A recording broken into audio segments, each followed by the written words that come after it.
Hello YouTube. So I'm here with Cole Nasrallah again. um, and today we're going to be talking about some of the philosophical arguments concerning abortion. And well, the reason why we're doing this is, as some of you may know, the abortion is a big topic in the news recently in the US because it looks like Roe versus Wade might be overturned. So Cole got in touch with me, said, you know, we should talk about this. We should go through some of the arguments, and I thought that would be a pretty good idea. Now, I don't know, do you want to just give a quick summary for anybody, you know, who's not in the US, you know, what Roe versus Wade does? Yeah, I can do that. Bearing in mind that this is the second time we've tried to summarize Roe v. Wade, and it got a little out of hand last time, I am going to be very brief. Effectively, abortion was never federally outlawed in America, as far as I know. It was a states' rights uh, issue. So it's legal in some states and illegal in others. Uh, Roe versus Wade was a Supreme Court decision regarding the rights of citizens, specifically with regard to individual liberties and privacy, that gave women the right to choose abortion anywhere. Effectively, it said, no, individual states, you cannot prohibit a woman from getting an abortion or make it unnecessarily difficult or onerous for a woman to get an abortion. Okay. Yeah, and it seems that might be overturned. We're not sure if it actually will be, but that's why this is, you know, this is in the news now for anybody not following what's going on in the US. So yeah, okay. Well, I did want to actually, I don't know that when I contacted you to talk about this, it wasn't just to talk about the philosophic aspects of it. It was to try to reach a larger audience and update the conversations we're having. Because I'm on a lot of social media and a lot of what I see is trash, and that hasn't changed in the 20 years that I've been participating in this conversation. So, and from both sides, trash from both sides. That's irrelevant to the law and kind of irrelevant to the philosophic work that's being done with regard to abortion and bioethics in general. Okay. Is that too mean? Am I too mean, Kane? No. No, I think that's fine. So, all right. I Where mean, do you want to so start? yeah, you you got really excited when I mentioned something that I see a lot of in comment sections, and sometimes my own friends are saying it. I had a student say something along these lines this semester, but invariably someone will say it during one of my classes every semester, which is why is a man speaking about this issue? Why doesn't men shouldn't have a position on this? Men shouldn't have a say on in this, et cetera, et cetera. Different iterations of that, and that's something that really irritates me and frustrates me. And it's also just not very good reasoning. So I did want to start there, if you're okay with starting there. Sure. So some of the, I guess, sort of common rhetorical moves that are made, which are kind of problematic. Well, I Is it mean, really? when I brought this up to you before, you said you couldn't even see the rhetorical value. Well, Uh, yeah. Okay. So in the case, so first of all, in the case of something like this, it's just, I mean, it's not. I mean, it's not even an argument, right? Um, but when I said I Well, I couldn't mean, I see, can formalize it if you want it to be an argument. when I say it's not even, I mean, Men it's just so shouldn't speak bad. on this issue, therefore you should shut up, because you Um, are male.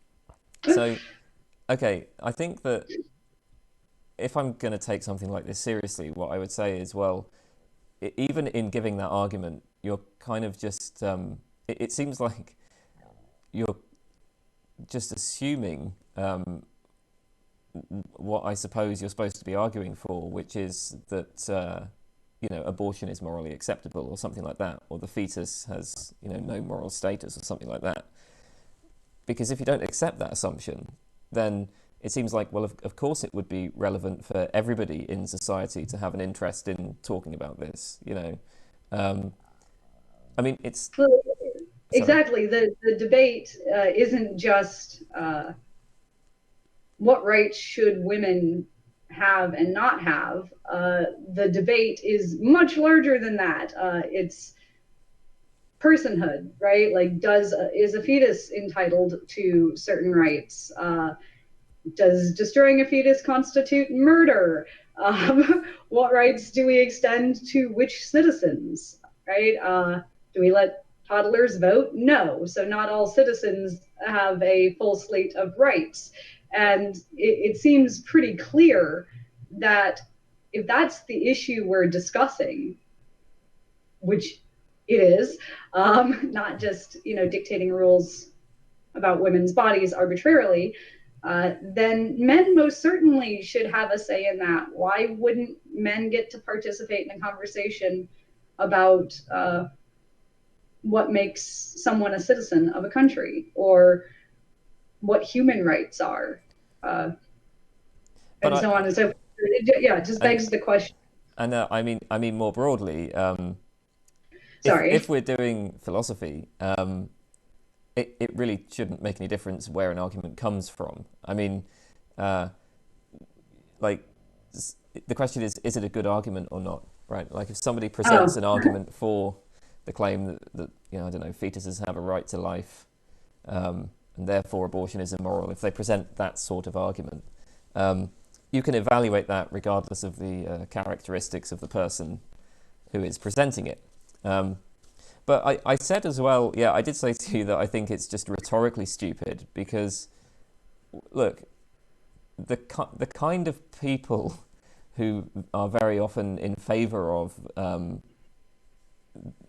restricting abortion, right, who are in favour of something like overturning Roe versus Wade, those kinds of people are probably not going to be particularly bothered that it annoys you that they are inserting themselves into the debate, right? I mean, like the average sort of, I don't know, 50-year-old conservative man will, if anything, I imagine, find it quite amusing that you're telling him to shut up, right? So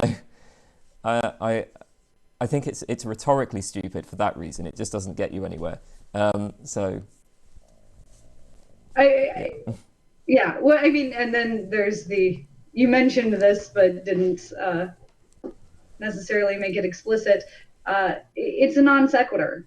Your gender, the gender of a person making an argument, is a total non sequitur. It has nothing to do with the quality of the argument, which is what you did say. But I think if we took a moment to actually evaluate that, uh, anyone should understand why they shouldn't do this in practical terms. So, I mean, I would be irate if somebody was like, I don't know, your parents aren't divorced, you shouldn't get to talk about divorce, or uh, you're an Arab, you're only allowed to talk about issues pertaining to Arabs, right? You're a woman, you're only allowed to engage with issues pertaining to women. Uh, and I couldn't make that more edgy, right? Nobody would want to be told to shut up because they're black. Nobody would want to be told to shut up because they're young. These things have nothing to do with the argument. They're just non sequiturs. And the second you invoke physical property, of the person making the argument, or some other characteristic that's beyond their control, you are attacking them as opposed to the argument. So just go for whatever lousy argument that 50-year-old conservative has made, instead of highlighting his gender. It's a, pointless and not persuasive, and frankly embarrassing. I feel like then I have to go in and clean up and be like, no, no, it's okay. Say what you have to say. It's dumb anyway. I'll deal with that. Okay, so that's a bad move from the pro-choice side. I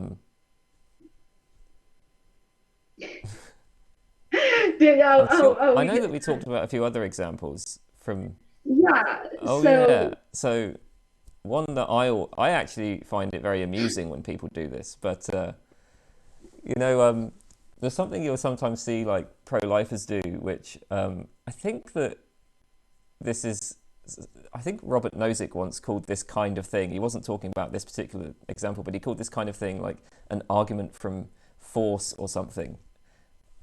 I shouldn't have used that because I can't actually remember what the phrase was, but it was something like an argument from force, right? So you sometimes hear people say things like, well, if your mother had received an abortion, then you would not have come into existence, right? That would be bad for you.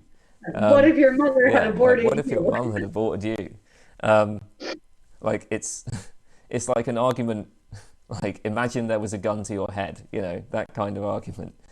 Again, it's just, I don't know, it's just so stupid. You sort of don't really know what to do with it. But let me just say up front, in my opinion, my mother should have had an abortion. I mean that completely sincerely. The pregnancy was, it almost killed her. She was in hospital for 6 months. I think it was crazy of her to continue the pregnancy with me. Of course, I'm glad she did, because I quite like existing. But I can look back at that and say, yeah, that was a stupid idea, right? Like, even based on what her sort of values were, I can say that, even from her point of view, that might not have been a very sensible idea. I think, in general, it is possible to say that, like, a bad decision can have good consequences somewhere down the line. I mean, for example, what about people who have been conceived through rape? I mean, you can be like, well, I guess it's good that that my dad raped my mum. Because otherwise I wouldn't exist. I'm pro-rape. I'm in the same position as you. I was having a conversation with my mother, and she dropped out of college in the last few months before she got her degree. And we were chatting about it and the importance of higher education, and I was surprised. I'm not very close with my mother, but so this is the first time we're having this conversation. And I was like, why would you do that? And she said, well, because I got pregnant. And I said, we should have had an abortion. Like, why didn't you have an abortion? And she said, well, that was you. And I'm like, okay, still, why did you not have an abortion? And I wouldn't even say, like, I'm glad she didn't. If we're playing with counterfactuals here, I wouldn't be around to be glad or sad or feel any way about it. And more than likely, she was married at the time and had no trouble conceiving. More than likely, she would have finished her degree and gone on to have a child composed of very similar properties, only raised in a less tumultuous, impoverished, horrible situation. And I would be very happy for that child if we're playing this game where I get to exist and not exist at the same time. That would have been preferable. It would have been the smarter decision. And I mean, I'm not wishing I didn't exist. I'm wishing that the smarter decision had been made, and recognizing that it would be better to make that choice than the choice that she did make.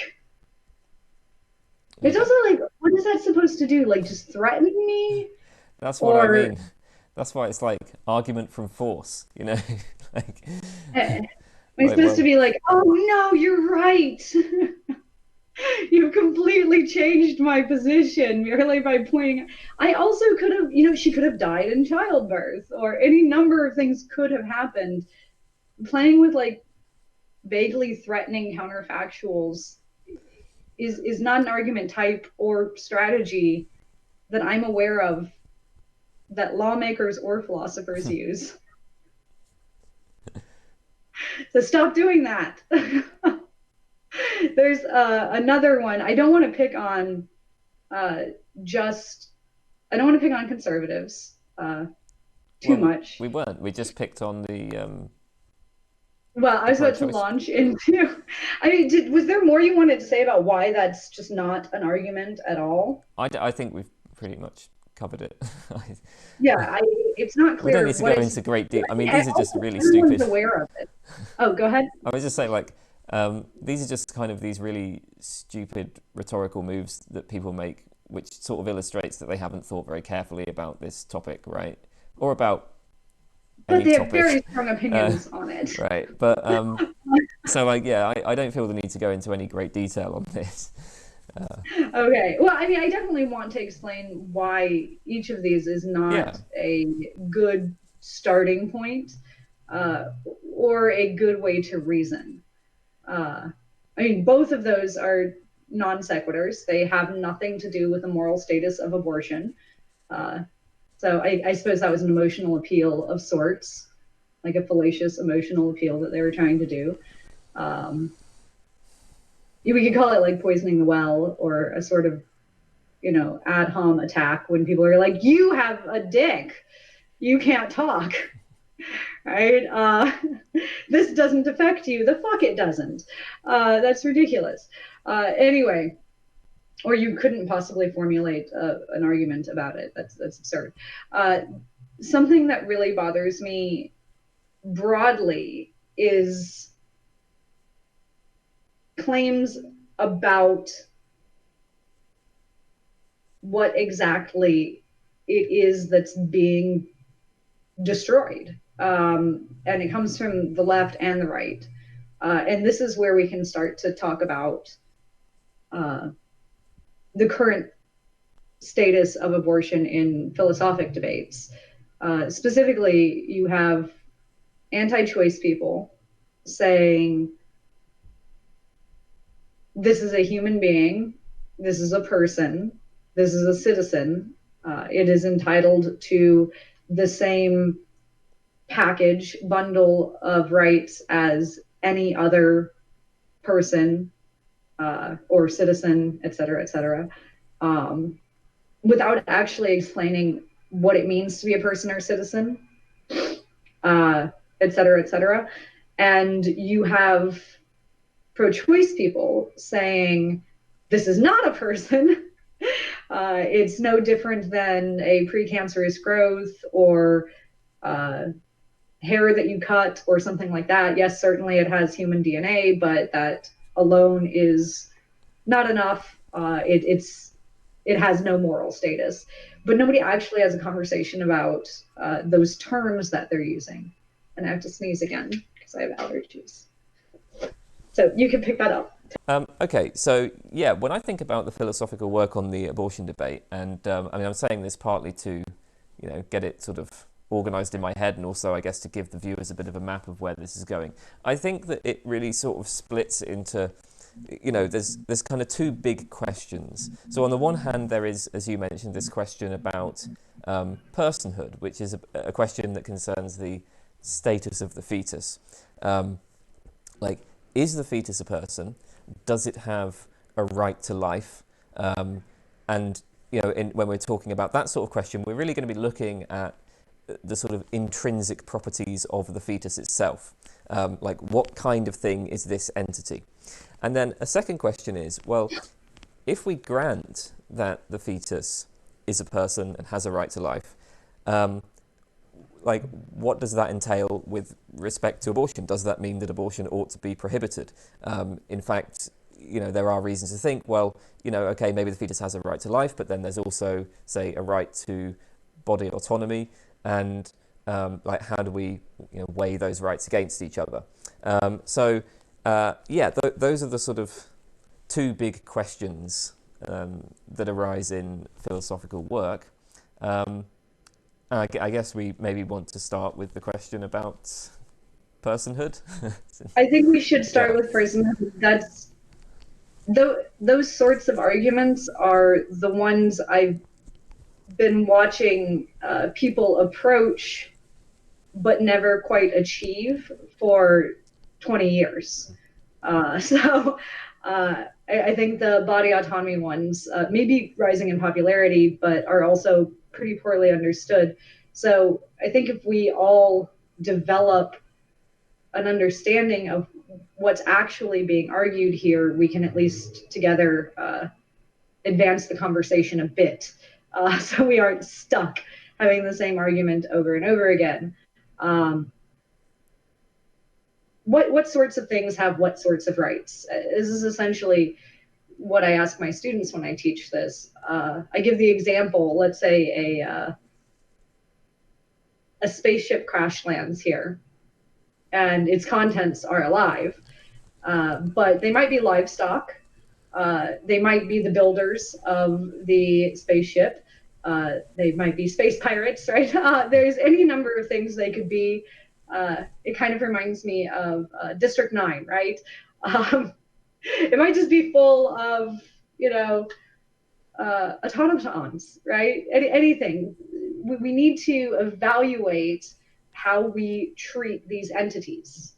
Do we eat them? Do we give them the right to vote?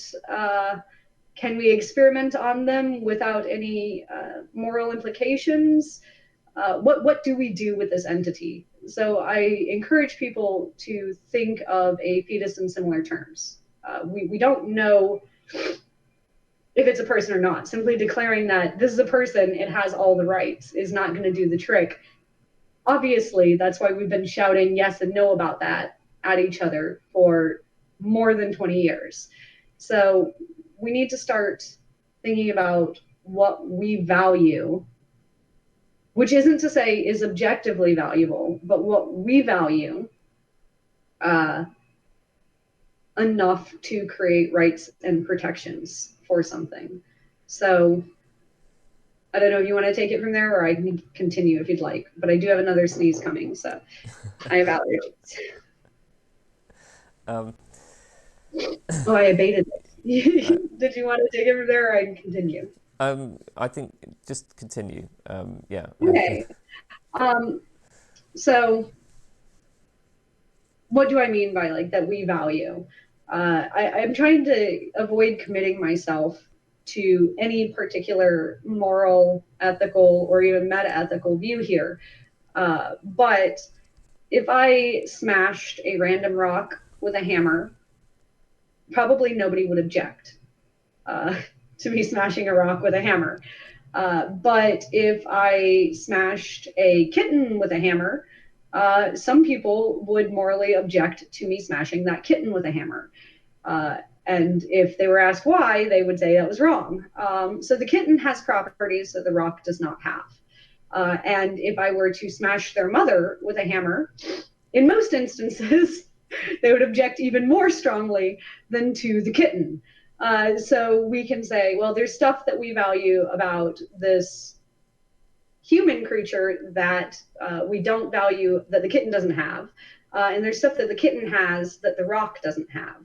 And any myriad of things you can put in between those things or equal with them. So we want to look at those things and try to create a criteria from them to explain in a non-arbitrary way why smashing your mother with a hammer is different to smashing your rock with a hammer. It's a 100 level course, okay? So, I think we can sort of see fairly immediately sort of some options that aren't going to be completely adequate. I mean, we don't want to say, all right, well, what gives what makes it the case that something has like a right to life, or that something is a person or whatever, is, well, just that it is alive, say. Certainly the fetus is presumably a living thing. I mean, it's, it's growing and developing. I don't think anybody argues that it's alive. Well, I mean, foolish people do, but Yeah, I've seen that. I've seen people argue that it's not alive. That always stop seems saying that weird. as well, foolish people. Okay, let's continue. Um, but of course, I mean, the issue there is just, well, there's lots of things that are alive where it doesn't seem to be a problem to kill them. I mean, it might be maybe aesthetically objectionable for me to smash up a cactus, but it doesn't seem like I'm doing anything morally wrong. At least it would be, I think, quite. I don't know. You can imagine scenarios, right? Like if it's like the last cactus of its species, maybe some people would object. But like, just take an average cactus. It's not going to be a problem if I smash it up. But again, the reason somebody might object to you smashing the last cactus is because there's something we value about Yeah. the last cactus. So in those terms, in terms of what we value, just smashing a cactus is, Yeah. as long provided there's not some other value that we've loaded that cactus with, it doesn't seem particularly problematic. So, Sorry. then another option would be something like, okay, what about consciousness? And this seems to be getting at something maybe a bit more important. If we think about the distinction between hitting a rock with a hammer and hitting a kitten with a hammer. Can we clarify the difference between sentience and consciousness? I mean, if you want. I do, because look, so I think it becomes relevant. It wasn't relevant to the point I was about to make, but because, well, I would please use the word sentient. Okay, fine.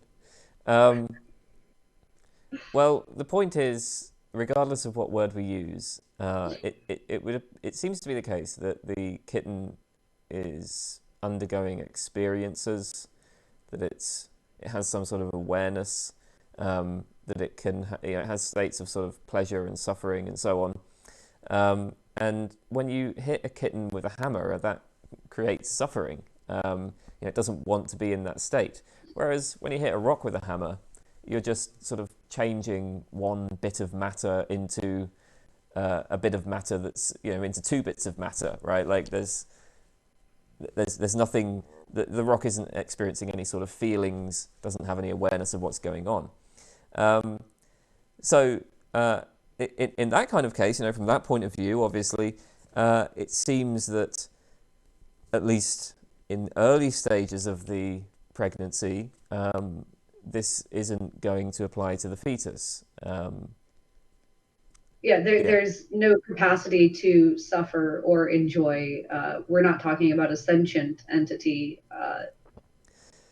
So any argument about suffering, actually, I think would be in favor of choice, because there's really just the one entity there who can suffer, and that is the person carrying fetus. Well, I mean, look, here's the thing. I didn't know you were going to jump to the application. I thought we'd make a list of criteria, but that's or criterion rather. But if we are going to jump in that direction, I do think you're right. The reason smashing a kitten has a different moral status to smashing a rock is, at least in part, because we value and want to honor or protect sentient things that have a capacity to suffer or feel pain. That's not wrong.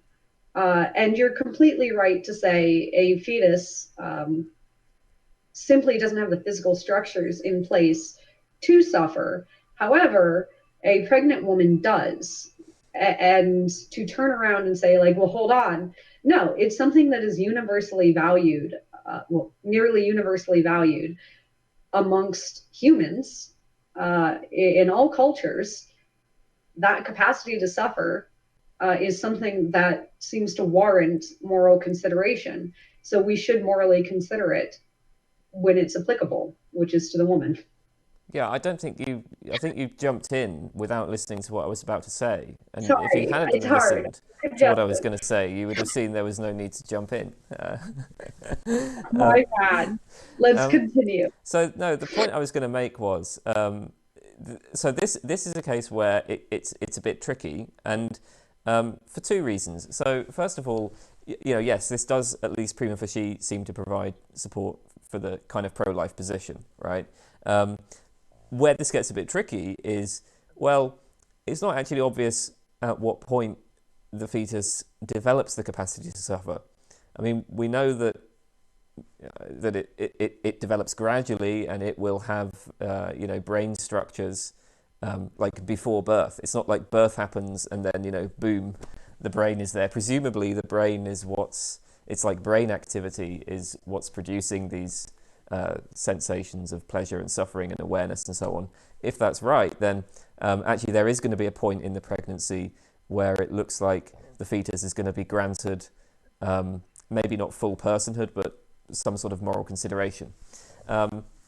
Then, oh yeah, the second thing I was going to say was we do need to be a little bit careful about how we we sort of apply this kind of view, because the way I stated it was in a very sort of naive terms. It's just like, well, maybe it's just a matter of having sentience, having awareness.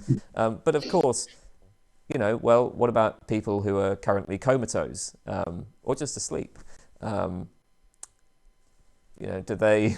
We still want to say that they count, right? So, Or I believe you've mentioned these people before. There are some people, and it's not common, who are born without physical sensation, without a capacity to feel physical sensation. They usually don't live very long. Um, so yes, they can have like joy and pleasure in that sense, or sorrow and pain in that sense, but they have no physical capacities that I'm aware of to feel pain or pleasure. mhm. And we don't want to leave them out. We don't want to leave people with spinal injuries Yeah. out. But it also includes some things that we don't want to necessarily include, so we need to make it more narrow. Well, yeah.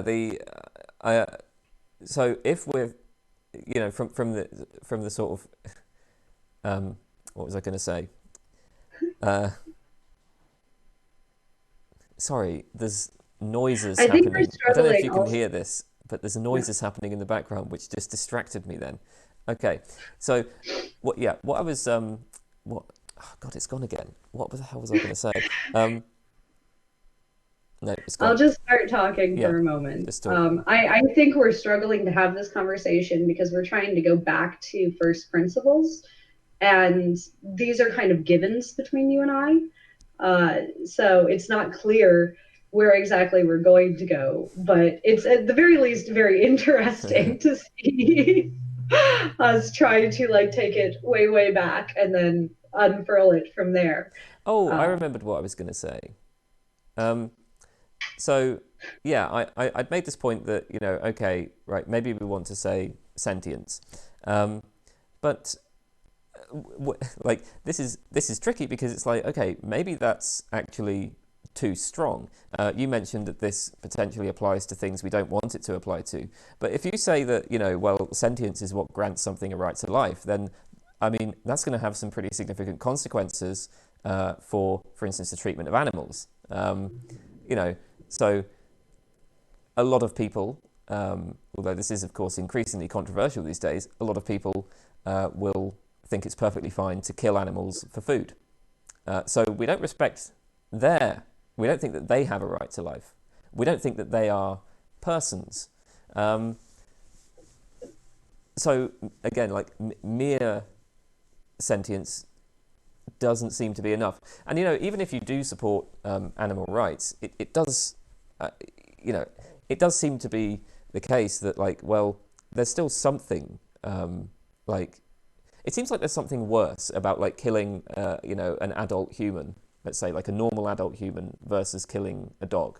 Um, and well, so, oh, go ahead. well, and maybe it's worth considering why that might be. You know, as we thought about the distinction between smashing a rock up versus smashing a kitten. Well, okay, Versus like someone. yeah, what's well, why would it be worse? You know, to kill a human being, an adult human being, versus killing, say, a kitten or a dog, even if you think that they're both bad. Before we advance too far in that direction, you're using a term that I think also warrants investigation that I see used quite frequently, which is right to life. So, uh, when I was talking to my partner about doing this video, I showed him an argument that someone had constructed that said persons had a right to life. And this argument was actually from a pro-choice person. Or is it only persons have a right to life? And I asked him what his initial response to that was. And he said, well, no, all animals do. He and I are both vegetarians, as are you now. But he and I, for a wider range of reasons. And I was like, well, okay, lovely. It's great that you want to extend this right to life to all animals. It's not clear why it's not all living things, but all animals. But what exactly does that look like when a lion eats an antelope? Has that lion infringed on the antelope's right to life? Um, it's not clear what exactly a right to life even means. Um, is it a moral violation when you grant a right to life to one thing, and then it takes that right from something else, or that right is taken? So we tend to only look at our own actions and say, okay, well, that would make eating meat wrong and make any animal killing wrong. But that's not just from us. That's any time an animal is killed. That's going to extend to anything you give that right to, because rights create obligations. Even if it's just an obligation not to interfere with, and suddenly every predator in the natural world is doing something immoral when they eat. Well, I So guess we would say right that, to life isn't exactly a clear idea either. That's all I was highlighting, is that right to life, yeah, it's not clear what that means either. It's a bit hasty. yeah. I was, I mean, in my head, I was thinking, you know, we'd come to that later, but okay.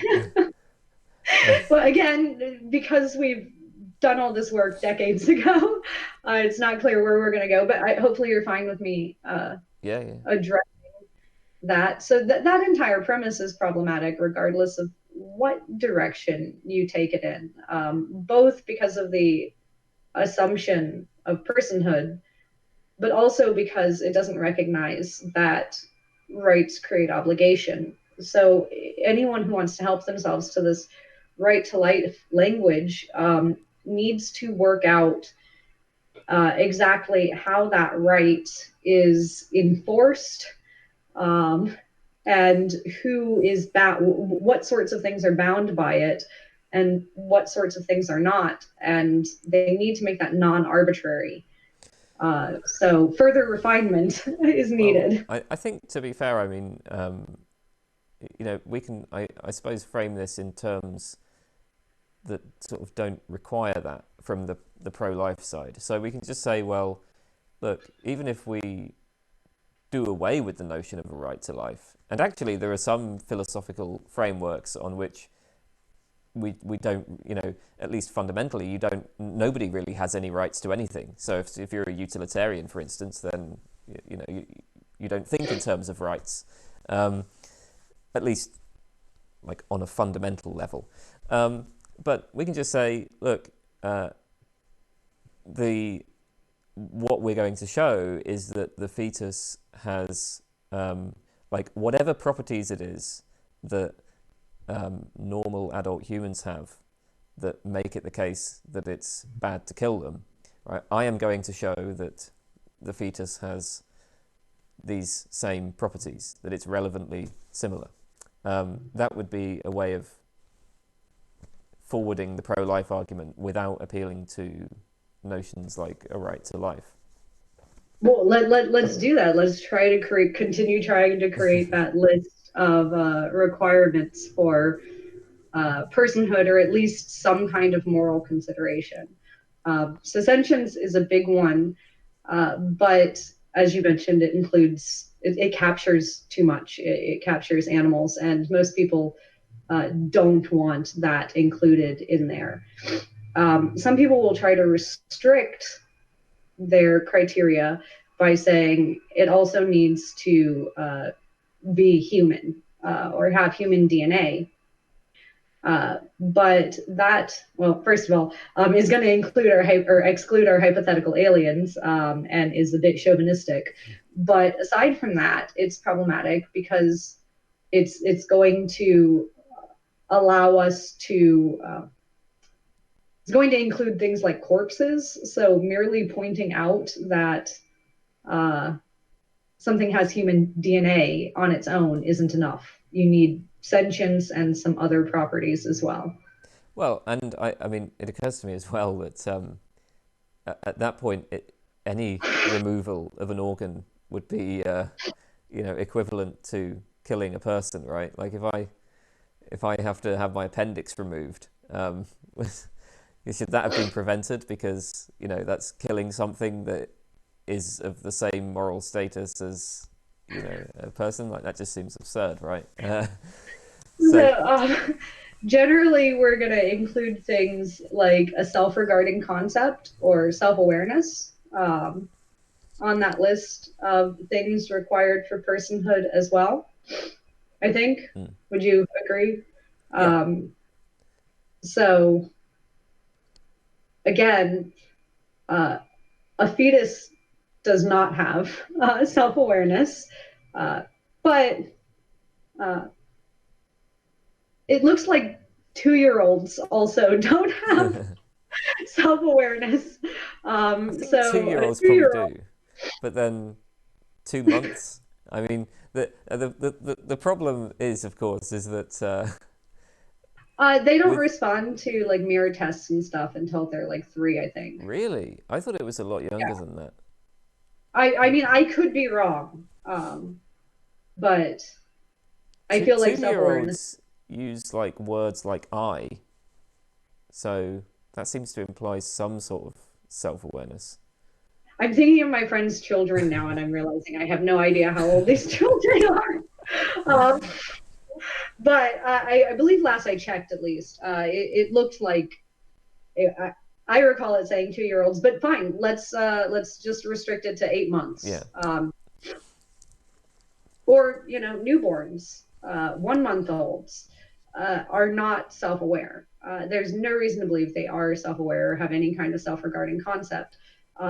So again, it looks like that's not an adequate criteria to capture what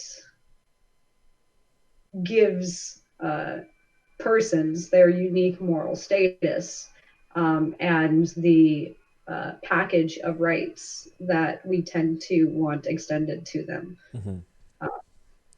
So we've got, it should be sentient, which good. Well, it should be human, which seems weird, and not everybody's going to agree with that. But it should be, and it would include corpses. It has to have a capacity to feel pain and pleasure. But again, that's going to include all of the animal kingdom, or most of it, and it's going to exclude certain persons.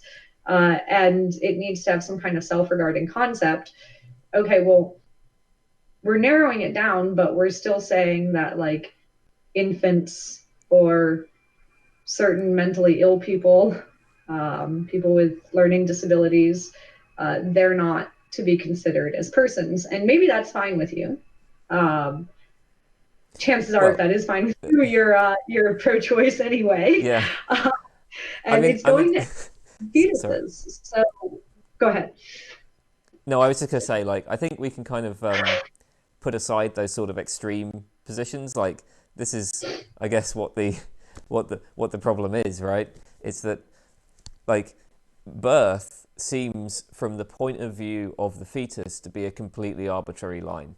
Um, like when the fetus is born, it doesn't significantly change in any way. And in fact, of course, fetuses are born at different points. I mean, some people like might have been born at 7 months, others go the full 9 months. In both Maybe some of cases, them hang out for longer than that. I don't really know. Yeah, I'm sure they do. yeah, I think I was late, actually. right. Hey, I like comfy things. What can I say? No. Uh, so this is currently where uh, our best scholars kind of lose the thread. Uh, there's a small number of things that we can agree on that are required for something to have personhood. And those are inadequate. We all agree. And anytime we try to add something else, uh, you get huge disagreement. But additionally, it doesn't. It's not going to pick out why exactly 9 months or birth is a crucial moment. So it doesn't look like there's necessarily any reason to advance that conversation any further. If you're okay with it, I'd like to mention Roe v. Wade again briefly. Okay, yeah. Although I feel like if we're now moving on from this particular topic, I do think there's a significant move here that we've skipped over, which Okay, I wasn't going to, but go ahead. Yes, and then I'll pick it up in a moment. so yeah, there's a kind of like a fix that's available, let's say, which is to say, well, all right, you know, the fetus doesn't have these properties, and neither does an infant, right? Like, so let's just take an infant, because infants are much less controversial than fetuses are. So the infant doesn't have self-awareness. The infant does not have like, you know, the kind of sophisticated rationality that adult humans have, and you know, maybe there's not, in terms of its like mental content, maybe there's not really much of a difference between an infant and, say, a pig. But the infant, if There it, isn't. sorry, there I isn't. said there isn't much difference between an infant and a pig, like as far as those No. capacities. But the infant, if it continues to survive, at least, will develop those capacities later. And so Maybe. a lot of people have thought that this is, well, yeah, I mean, maybe obviously there are, like, it could be the case that the infant has some I'm sort going of, to use that later, so I had to say it now. right. It could, yes, it could be the case that the infant has some kind of, you know, developmental defect or something that will prevent it, right? But I suppose that, you know, we'd have to say, well, in normal cases, right, if the infant continues to live and they are given a relatively normal upbringing, they will develop into somebody who has rationality, self-awareness. And so we might then think, okay, maybe that is what's doing the work here. Maybe that is what allows us to draw the kind of line we want to draw. Because, like, a pig, no matter how well you treat it, is never going to develop these capacities. Human infants apparently do. And of course, to relate this back to the abortion debate, the fetus will, right? So if the reason why the infant has, you know, if the reason why we give the infant this kind of moral consideration is because it will develop into a rational being, then it looks like the same has to be said for the fetus. I Kane is articulating an argument that was put forth in the 1980s by a fellow whose name Oh, Everyone struggles to pronounce, but I do a better job of it. That's non-Marquess. Um, so it could be Marquis, it could be Marcus, it's Marquess. And I didn't want to let that go on for too long without giving credit where credit's due. And this, it attaches to this future like ours concept, right? Um, so this is an entity capable of having a future like ours. Um, there are a few objections to that that don't work. Do we want to talk about those? I don't know exactly which ones you have in mind, but yeah, I I mean, want to I play can. fair with both sides. So let's stand up for Marquess for a moment So and then, uh, if that's okay. yeah, well, yeah. That's cool with me. So, um, Oh, I mean, who do you want to go here? Who? Okay. uh, I again was speaking with my partner about this, and I had shown him a Monty Python sketch, uh, specifically the "Every Sperm is Sacred" one, and he just started singing "Every Sperm is Sacred." And this is a an objection that I kind of it seems pretty obvious and easy. Marquess does anticipate this and does have a response to it. Uh, but effectively, no individual sperm as an entity, while it is alive, or an ovum, it is alive and it does have human DNA. Uh, it on its own is not ever going to develop into any entity that has a future like ours. Those living entities, just on their own, uh, don't uh, don't develop into anything. So they're just waste product, I guess. So that's not going to work as an objection. It doesn't say that we have to create every possible entity that could have a future like ours. It refers only to existing entities that will, if not interfered with, have a future like ours. Yeah, So I think he just the says most obvious reaction. something. I actually have the paper here, so um, Yeah, he addresses it. yeah. He also says something that it's like, yeah, he makes this point about, well, if you say that the harm, so in the case of abortion, we can specify exactly which entity is harmed, right? The fetus, and that thing has the future like ours. But he also points out like there's just this complete indeterminacy about like what the harmed individual is. So it's like, do we say that in the case of contraception, say, which prevents a sperm and an egg from meeting, like, do we say that the thing that's harmed is like the sperm and the egg, or do we say it's somehow the combination of the sperm and the egg that was like, but they were prevented from being combined, or do we say it was the various possible combinations of sperm and egg that were prevented from happening?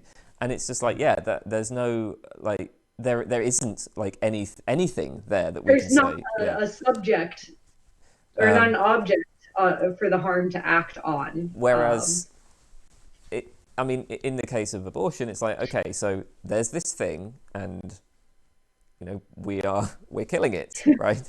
So, Yeah, okay, you can point to the entity in question.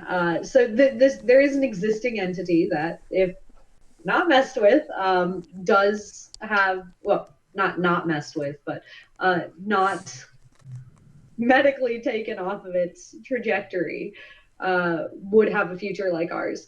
And I inserted a possibly there, because I do want to mention that there's this thing that we're becoming more aware of that Marquess could not have been aware of when he wrote this paper in the 1980s. They're sometimes referred to as chemical pregnancies. They are actual pregnancies. There is an entity. However, miscarriage takes place very early, within the first few hours or first few combinations. Um, and a woman miscarries, usually not even noticing. The estimates are that it's around 80% of pregnancies end in chemical miscarriages. So it is worth noting that while he talks about a possible future, to me, medically speaking, it seems like a possible future. It's even more contingent than I think he'd like it to be. Um, I had something else I wanted to say in there, but I blanked on it. Uh, Go ahead. It'll come back to me. Um, okay. Yeah. So another thing that I think is worth clarifying about this is that um, it's sometimes said, well, look, the mere fact that something, will potentially become rational, right? That's just kind of irrelevant, or like it will potentially become self-aware. That's irrelevant because you kind of like we don't use like what you're potentially going to become to grant you any sort of rights. So the fact that, like for instance, you are potentially president of the United States, but you don't thereby gain the rights of the president of the United States. So this is sometimes. So you sometimes hear this as an objection to this kind of argument, but I think it's worth noting that on this kind of view, like the reason why anybody, including adults, have any sort of have the kind of moral consideration that makes killing them wrong, is because of what their future will probably be like. And before we go too far down that route, I remembered what I was going to say, because that is a kind of decisive defeater for a lot of people with regard to this. To take us back, may I take us back a moment? Yeah. So with regard to like the specificity of this entity, Marquess is going to want to say that that is conception. Okay, this entity has come into existence, but in addition to just the fact that the potential there is actually much smaller than we thought it was when he wrote this paper, there's a really big problem, which is identical twins. Right? Because at that point, you just have one entity, but that entity's potential is actually to become two entities. And these are separate entities. And that will lead you down this crazy rabbit hole of identity problems, right? I don't want to go too far down that route because I interrupted you, but I did want to point out that just technically speaking, it would be wrong using his argument to say that conception is when these rights are conferred, because you can get multiple entities after the point of conception. So there's still a level of indeterminacy to it even then. And I don't think that's abnormal enough that we get to wave it off as a fringe case. Yeah. Identical twins are pretty common. I've known several in my own life, and I'm sure you have as well. Yeah. So, okay, now you can go about. All right. Well, you said you wanted to sort of defend Marcus, but you've actually raised some objections. But you know what? I'm going to frame this in terms of right to life, because I've been ever since you made this point about that, I've been trying to avoid that phrase, but it just makes it too difficult to talk about this. I just say a package of rights. I'm going to say right to life from now on, bearing in mind what does that even mean? Okay, go ahead. Bearing in mind the caveats that have been raised. It doesn't actually mean anything. The point was this. There is an objection to the kind of argument that Marcus gives, which would say something like this. Look, okay, an adult human being, right, has a right to life because they are rational, right? So whereas a fetus, on the argument would go on Marques's view, a fetus is potentially rational, and that's what gives it a right to life. But we can't infer, like, we can't attribute rights to something on the basis of what it's potentially going to become. Now, what I was saying was, the issue with that is, I think that, so what Marquis is doing is he's not saying, well, like a fetus is potentially a person, so it has a right to life. He's saying that, like, adult humans, what gives them the right to life is that they are going to have a certain kind of future. And it's that very same thing that gives the fetus a right to life. Well, it's the So, deprivation of that future yeah, that the immorality arises from for Marquess. yes. So it's not that you didn't need to invoke this right to life. It's not a right to life. It's a right to that future like ours. And to have that, and I suppose experience it in fullness, but that's going to have some problems, because he's not conferring, again, a right to life or anything like that.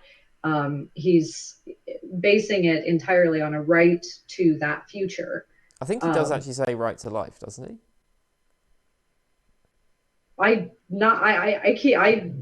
Maybe we have different versions. I mean, I'm looking at why abortion is immoral right now, but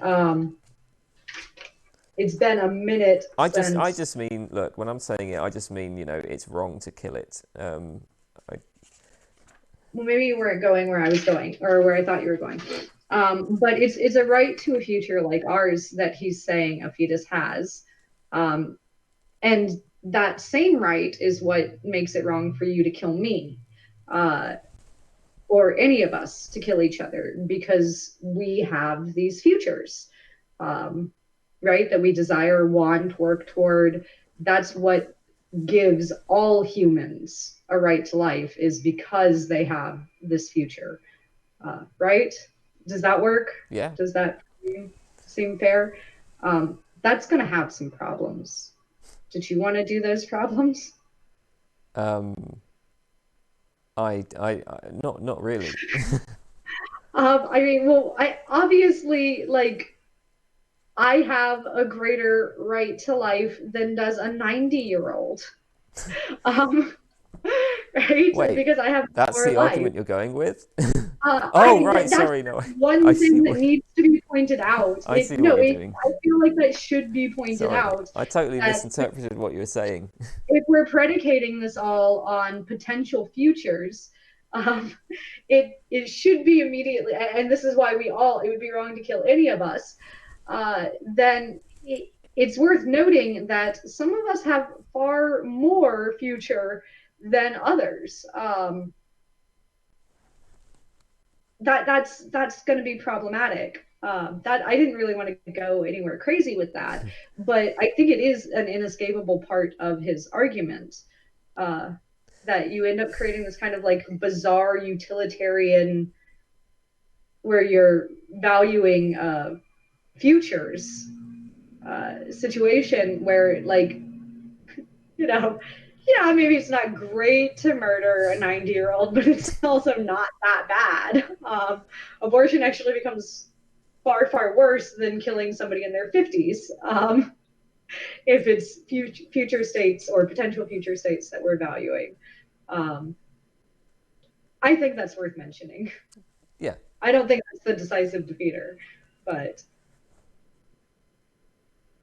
you can have the reins back now if you want. You can't not see that when you read this argument. Yeah. No. I agree. That's a concern.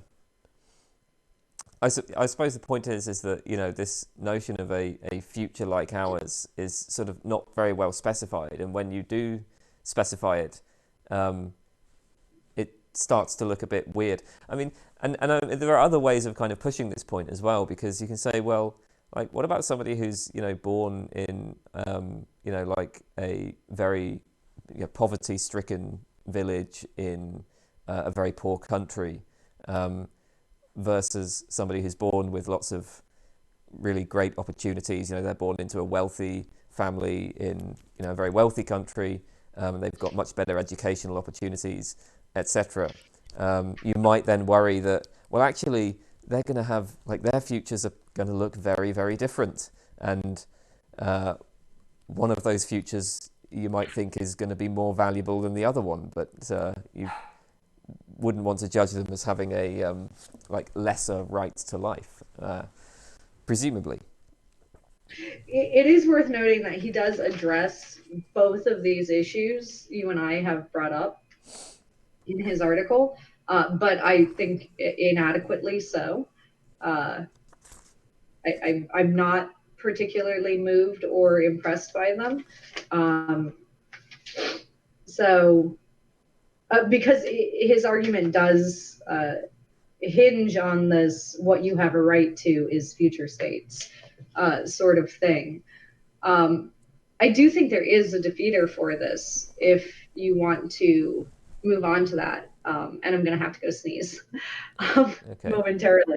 So I feel my allergies kicking in,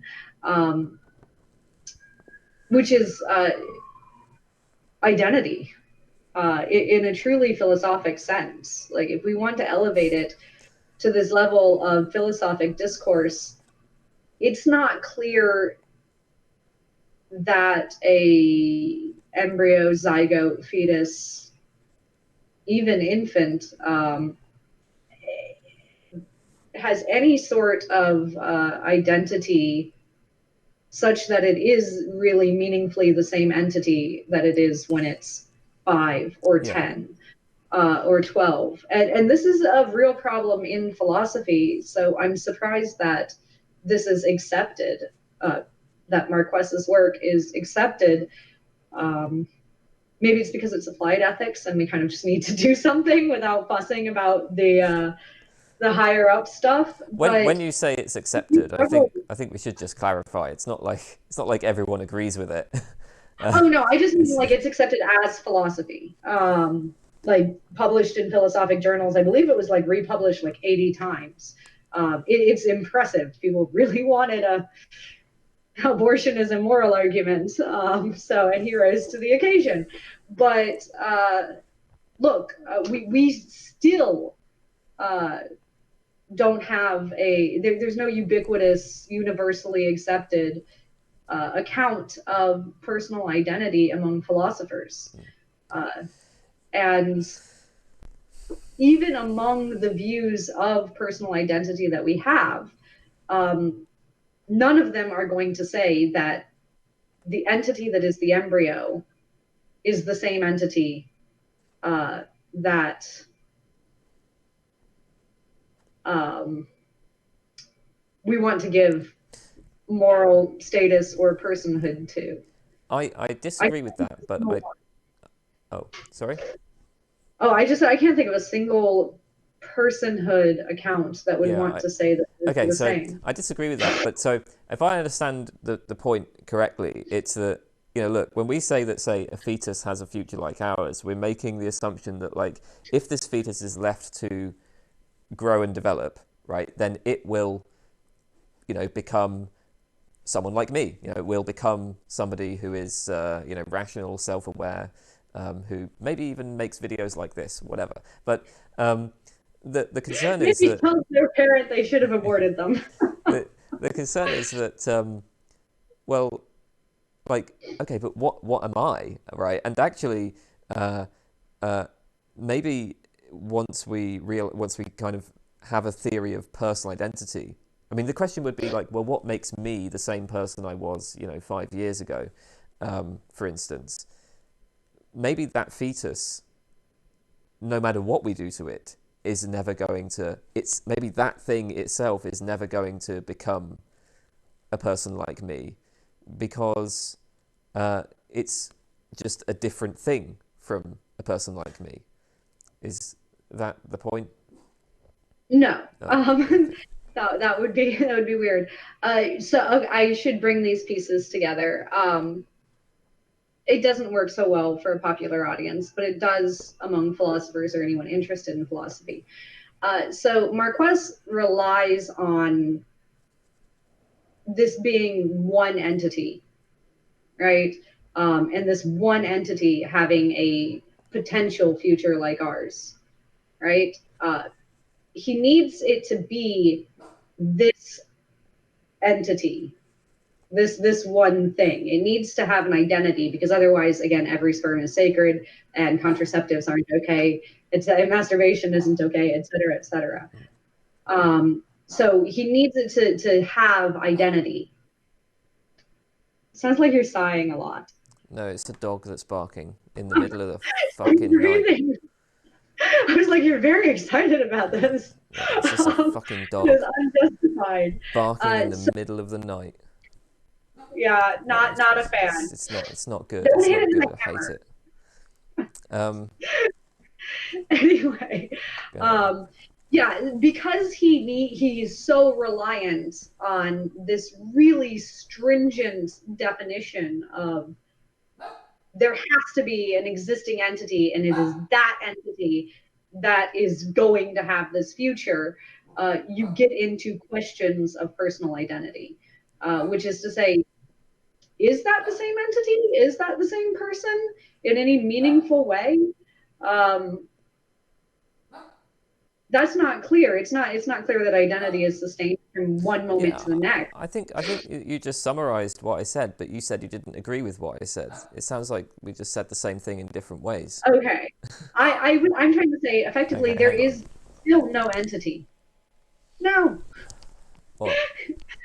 Just effectively, there is still no entity that you're going to point to that has any kind of continuity under any philosophic view of personal identity.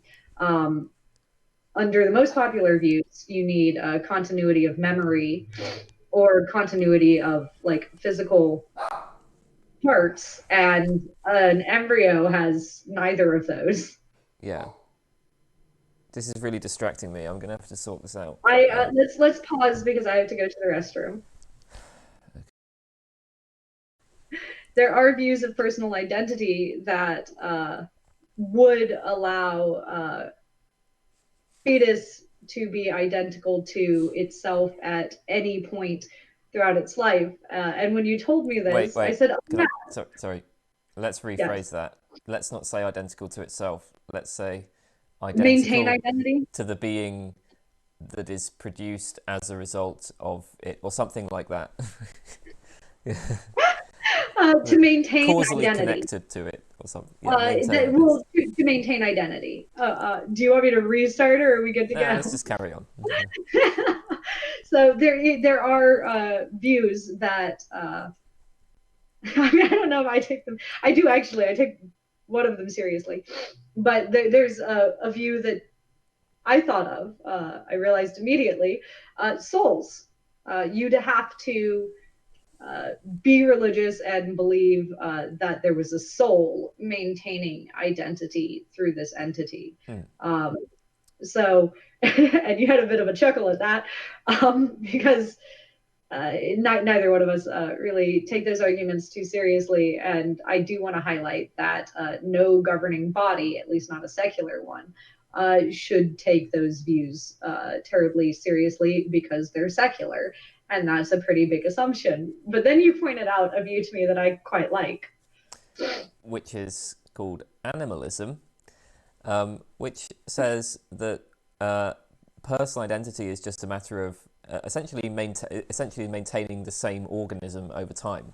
So, in other words, what makes me today the same person who was perhaps sitting in this room 5 years ago. It's that it's literally just the same animal body.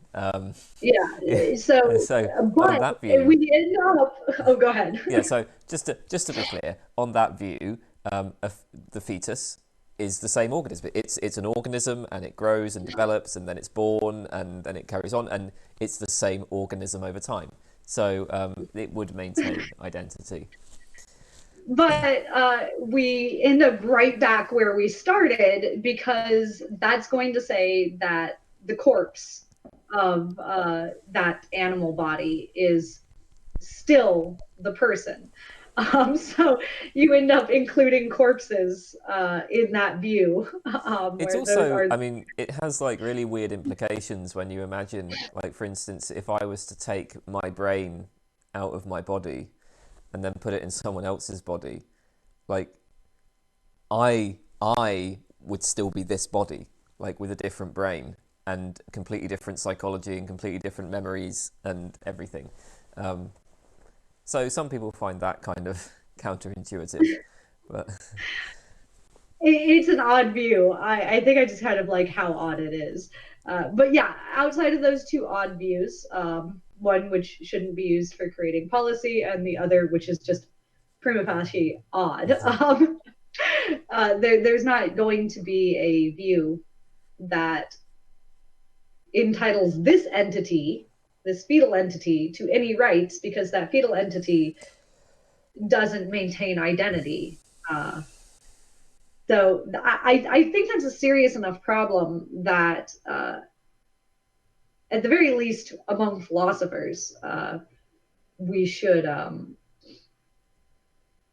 we should speak out more about that. I don't know that it has a popular culture implication. Other than that, like you end up with like infants being responsible for like weird stuff they did because hey, it's the same person, um, right? And I mean, there are real world problems with how we decide identity is maintained or if we decide it's maintained. Uh, but I think that's for another video, which you've done many on, so maybe not. That's all okay. I really wanted to say about Marquess. I don't know if you had more to say about him. No, I don't think so. I think yeah, pretty much I, covered. I think people can stand by his paper without being too embarrassed, but I don't think it stands up to philosophic scrutiny. Yeah, well, I mean, so I mean, honestly, like, I don't. Yeah, the idea that that what's relevant is, let's say, the future like ours, as he puts it, or I guess more broadly, the idea that there's something important about the fact that if left to develop normally, right, this thing will become rational, will become sentient. Um, I don't think that's like a crazy position or anything. It seems like it seems reasonable enough to me, right? It's not to say I endorse it. It's just, yeah, it it does make sense of like our judgments about who counts as um, maybe not a person, but who counts as having the same respect that we give to persons, right? I I have a much more like intuitive problem with it, which is we're valuing one future over another. And I understand that we're talking about that there's a distinction here. I'm making a shift. We're talking about valuing the existence of a potential future like ours against the quality of an existing human. Oh, sorry. An I may have like so just to be absolutely clear, I am not saying that so I'm not making a point about like this as an argument for abortion for restricting abortion. I'm just commenting on this as a claim about what might kind of confer moral considerability. Yeah, Does that make sense? I don't have a problem with that at all. Maybe if we got into a transhumanism conversation um, or anything like that, we would need to look more at that, like Yeah. possible future states sort of thing. But I just on a base level, like, look, these laws exist and they have very real implications for people right now. So I don't feel the need to go that far into any of these issues. You were going to say something? Can I just put it this way then? Can I just say, look, I think that it is extremely difficult to account for why we value human infants so much more than, for instance, pigs, if we're not going to help ourselves to claims about how they might develop in the future, right? Yeah, I mean, I think you can get around that with just like parental inclinations and things like that. Well, it's Because I don't know about you, but as far as I'm concerned, the only people who value infants are their parents. Um, like I don't know they're about that. uh, I, anyway, I'm kidding. Kind of. They're definitely valued more by their parents than others. And again, there's a rich conversation to be had there. But this bothers me because, yeah, it does kind of seem like sort of min max utilitarianism where you're maximizing for potential futures. Um, and the consequence of that is the quality of life for existing people, specifically the women who are having choices taken away from them, is drastically reduced. And I'm just not comfortable with saying, oh, yeah, we should value potential futures like ours above the quality of life for existing citizens.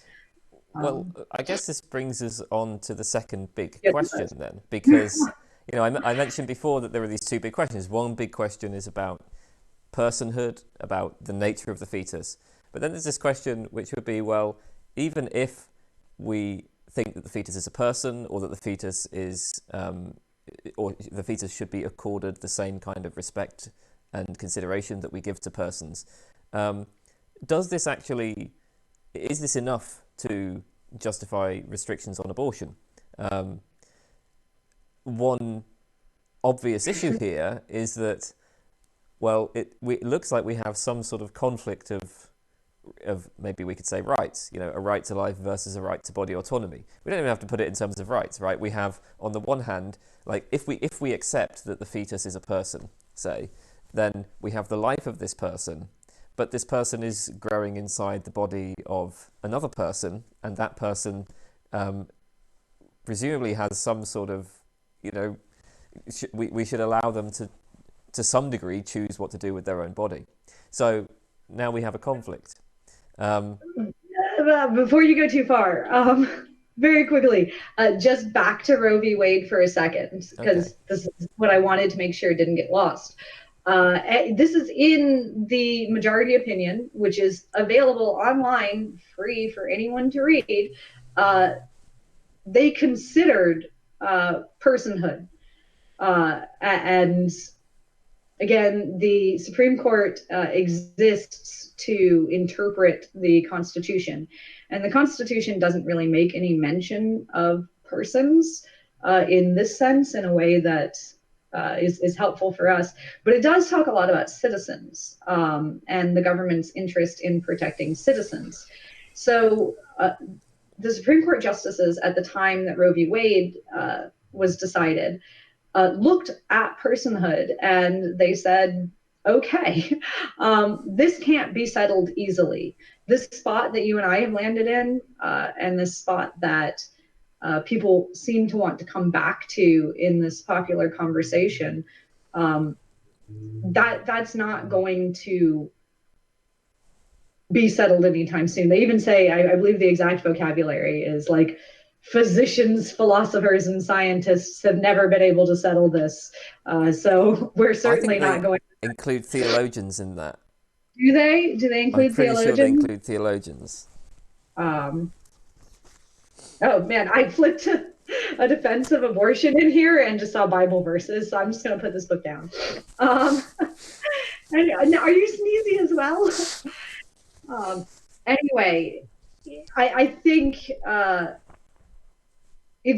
want to wrap up that personhood conversation and the Don Marquez side of things by highlighting that in order to move forward with that sort of conversation, we would need a completely uncontroversial definition for persons. And we're not going to get that. And anyone who wants to argue for or against a fetus being a person, their argument is only going to be as strong as their definition of person is widely acceptable. And that seems like it's not going to happen. And when Roe v. Wade was decided, they had the same sentiment I do with regard to that. They're not, it's not going to be solved. So we're going to have to look at something else. Again, I encourage people to read the actual text, but I keep mentioning this because the leaked majority opinion draft says that Roe v. Wade was poorly reasoned. And I'm not a legal scholar, but I'm a scholar in reasoning, and I don't think that's poorly reasoned at all. That seems very carefully reasoned and valuable. So I'm not sure what the hell they're talking about when they say it's poorly reasoned. So this brings us to, what about the rights of the other person involved in this situation? So go ahead. Sorry. Yeah, I think that, and this is just a sort of point about framing this. I tend to sort of think, okay, maybe the best way to frame this is just to kind of like, let's put aside the personhood thing. So let's grant, for the sake of argument, that the fetus is a person. So I don't know, maybe you don't want to frame it in those terms, but I tend to think that's the best way to proceed here. Oh So, no, I'm fine with it, and yeah, that's what I've been doing for the past 20 years. Is okay, this is a person. right, Cool. good. So yeah, so we'll just assume that, for instance, I don't know, maybe Marquis is completely successful, right? And so we can go with his account of personhood or whatever other account you want, so that the fetus is a person. But okay, what can we conclude So from am this I. about abortion? And now here we come to, well, I guess you want to talk about this. Maybe you want to talk about something else, but there's a very famous paper by Judith Jarvis Thompson called A Defense of Abortion, where she looks in some detail at this question of, like, okay, granting that the fetus is a person, right? Does this entail that there's something morally wrong with abortion, or that abortion should be restricted? And I can continue to elaborate on this if you want, or if there was something you wanted to say. I'm fine with that. I've just pulled out the textbook that has Roe v. Wade in it that I was looking at, because I mean, it's worth noting that her paper is earlier than Marques's, and much closer to the Roe v. Wade decision. And they move through it exactly as we do, and the terms they put it in, just in case anybody is trying to trace this back to, what's current affairs and what's happening right now. The state has an interest in protecting the rights of existing citizens.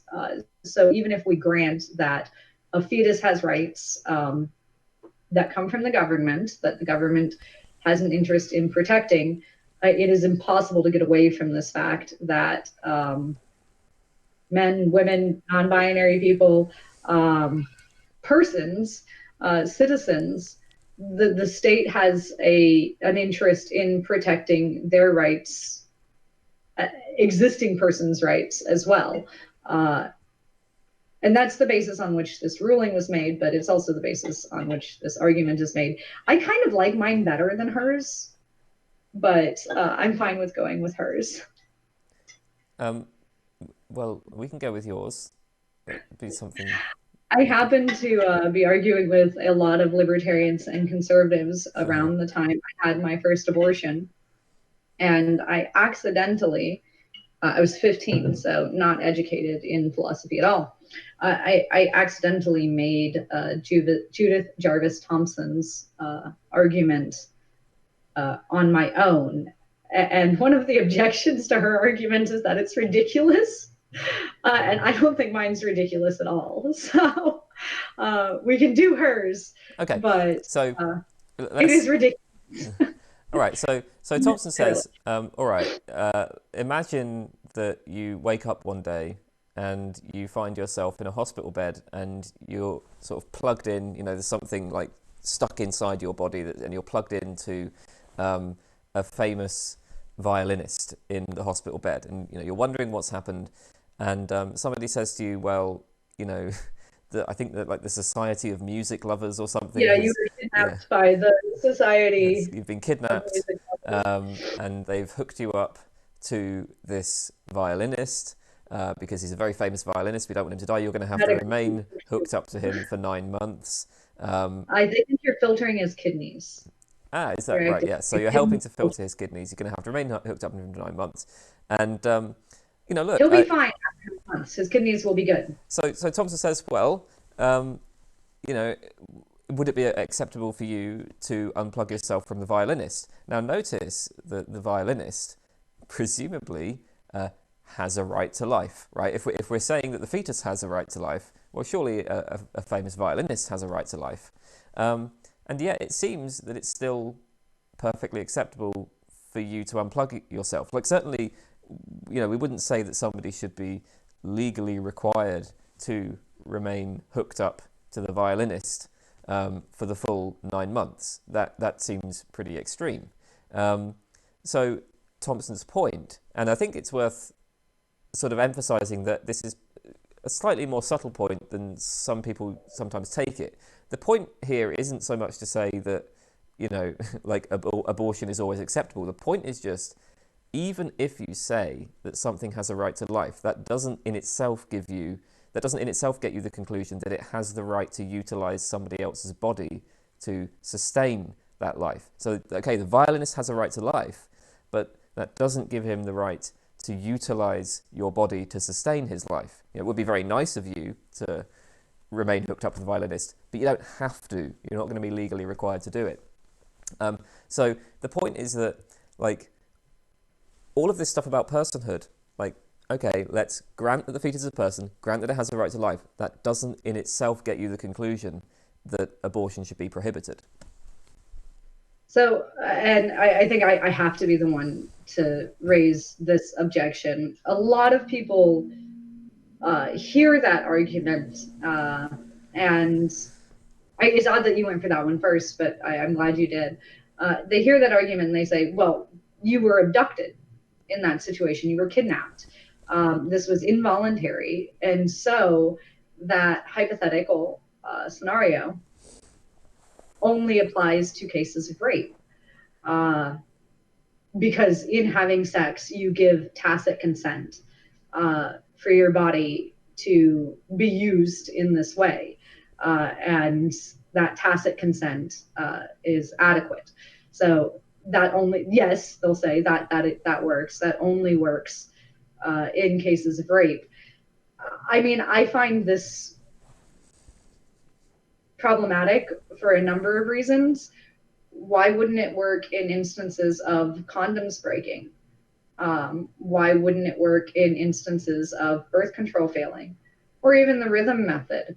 Right? Like, you're definitely actively working against getting pregnant and not consenting to pregnancy if you're using those things. But that's not good enough for me, and I don't think it was for Thompson either, because she has another even stranger argument that I think she wants to go further. Did you want to articulate that one? But I did just want to emphasize, because I think this is like, there's I sometimes feel like there's an element to which, like, at least part of this paper is kind of a knockdown argument, and we so rarely get knockdown arguments in philosophy, right? Yeah. But just to be clear, right? A right to life does not people, like that part of it.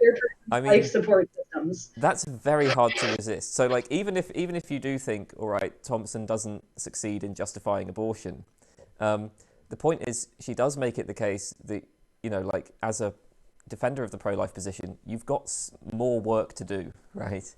So I mean, this is just what happens when rights conflict, right? A right to life does not entitle you to a right to be sustained by others or to the life support systems of other people's bodies. Or Yeah. I pointed out to someone recently that we don't harvest organs from people to save people in need of transplants lives, right? Like this is pretty core to our values and our cultures, at least our Western cultures, is that you don't help yourself to other people's bodies, even if it's a matter of life and death.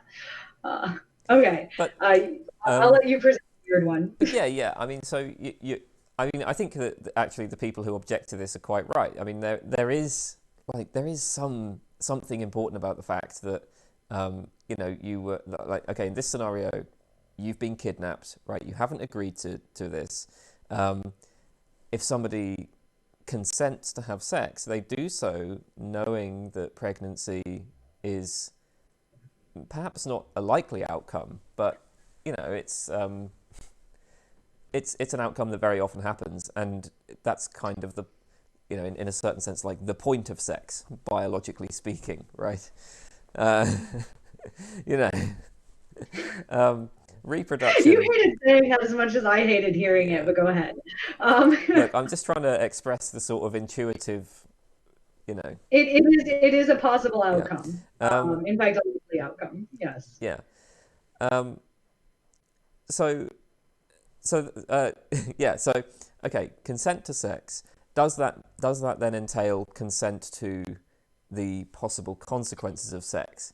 Well, Thompson has this other thought experiment where she says, I mean, actually, she starts off by giving perhaps a more sort of reasonable example, where she says, well, like imagine if I, you know, open my window and then a burglar comes in through the window. He doesn't thereby have a right to like take the stuff in my house, even though I know that by opening a window, that will put me at risk of Somebody probably burglary. come in. And then Yeah. she says, well, you know, look, imagine that we live in a world in which there are people seeds, right? And I these think they're people spores. seeds, Are or they like seeds or spores, spores? maybe people Uh, spores, and the people spores like float around, and then they can like, I don't know, somehow plant themselves in people's carpets, and then the people spores grow and into people. couches. I Um, felt like it was couches. I always just or, imagined them like on the couch, like yeah. So she opens her window, and let's say that she's put some mesh over the window to prevent the people spores from getting in, but there's a defect in the mesh, just like there might be a defect in a condom, so the people spores get in. Even so, she thinks the people spores do not have a right to use your house. You can evict them, even if it will come at the cost of their existence. That is a very strange thought experiment. well, and you know, of the objections I've read to her paper, the most common one is just the oddness of that Yeah. example. That's just too weird. Which, first of all, is not a good criticism, nor is it a legitimate criticism. I actually, I don't know. I think there might be something to that. But, uh, I mean, I would it. hear that. So, the thing that concerns me about this is that I feel like, look, when we're coming up with like moral theories, and, you know, obviously, right, you know, if we do meta ethics, okay, we know that there's lots of philosophical problems, even with very basic moral claims. But it seems to me like, you know, when I'm trying to think about like my moral stances, I am concerned to some extent with like the way the world actually works.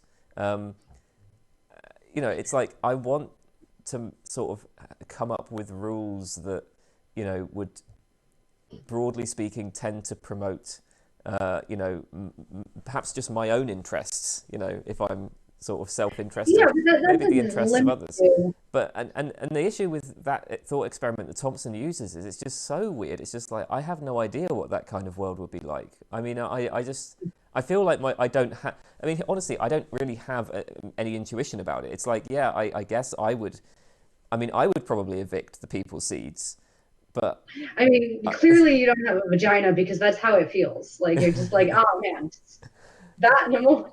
well, I'd chuck them out the house, but you know, obviously that's based on like my experiences in this world. Like, if I really did live in a world where there were people seeds floating around, and it's just, I don't know. Again, I say there are people seeds floating around. Okay.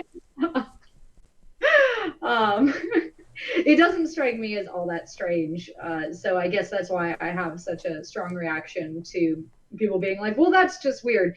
But yeah, that makes sense that we might have a completely different sort of value system in a completely different reality that is that radically different.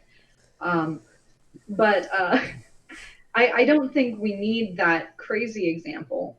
Uh, After my first abortion, when I was 15, I was engaging in politics quite a lot online on several debate forums, and specifically with a lot of libertarians and conservatives, who I largely identified myself as one of. And I accepted a lot of their values. I still accept a lot of those values. I don't know if I want to say most, but I'm tempted to say most of those values.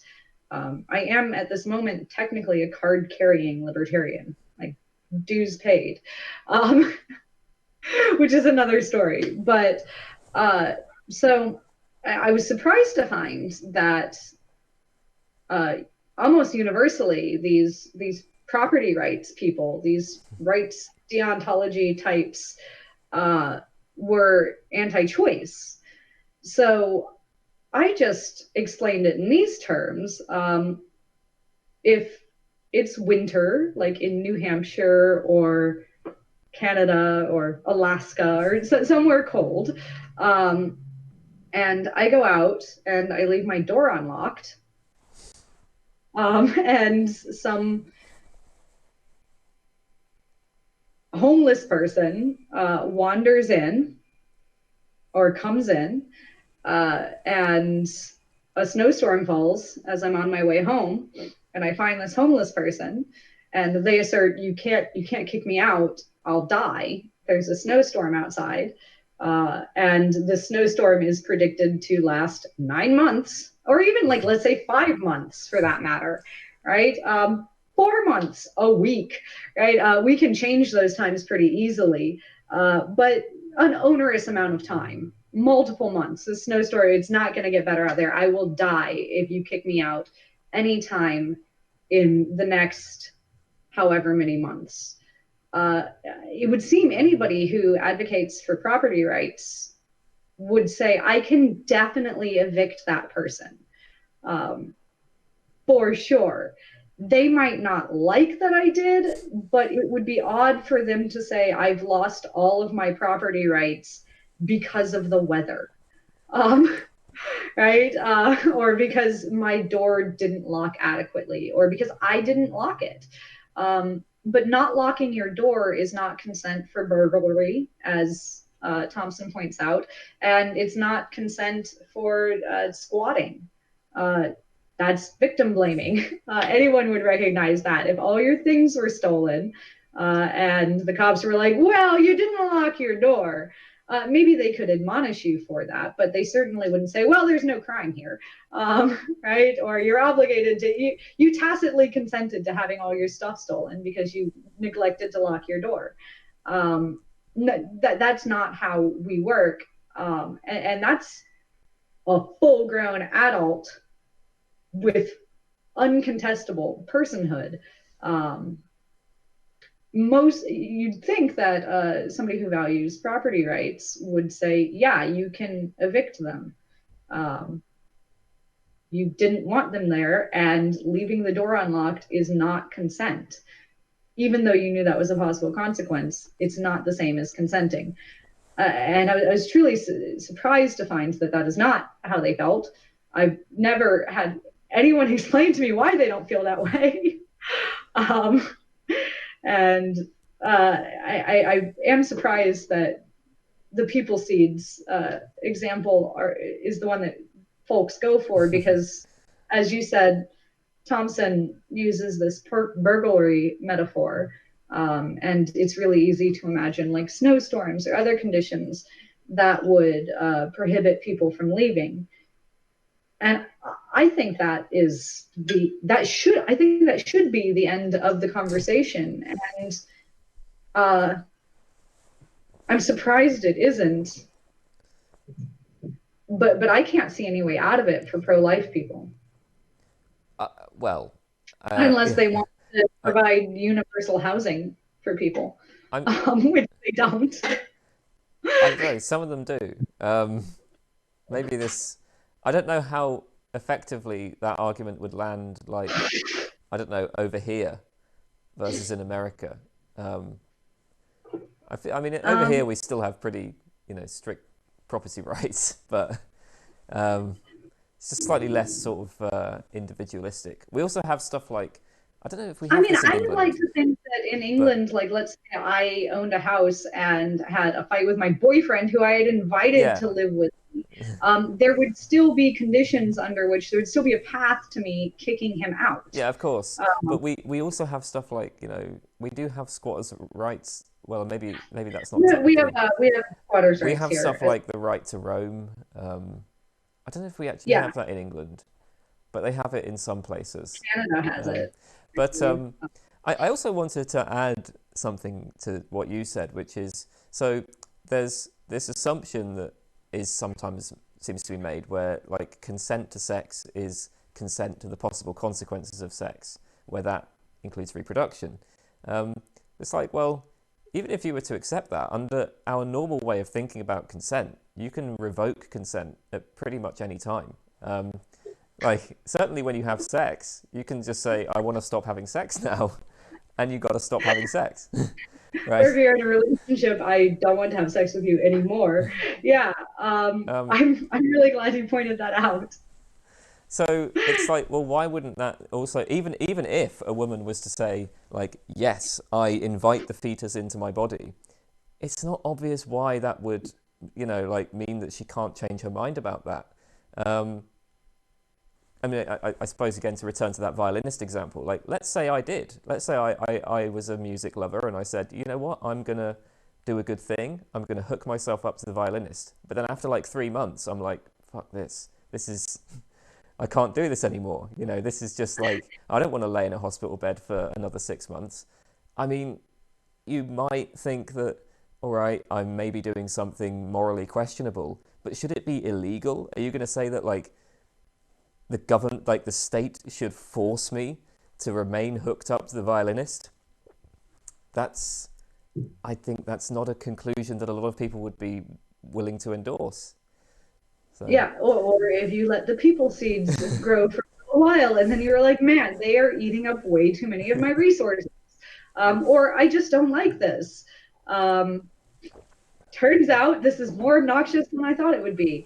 I don't know why you couldn't then, yeah, change your mind. Why we're not allowed to change your mind. But in mentioning that, you reminded me of something that I had meant to bring up at the beginning when we were talking about bad arguments, because you kind of presented a bad argument there. There's this you knew what could happen, take responsibility sort of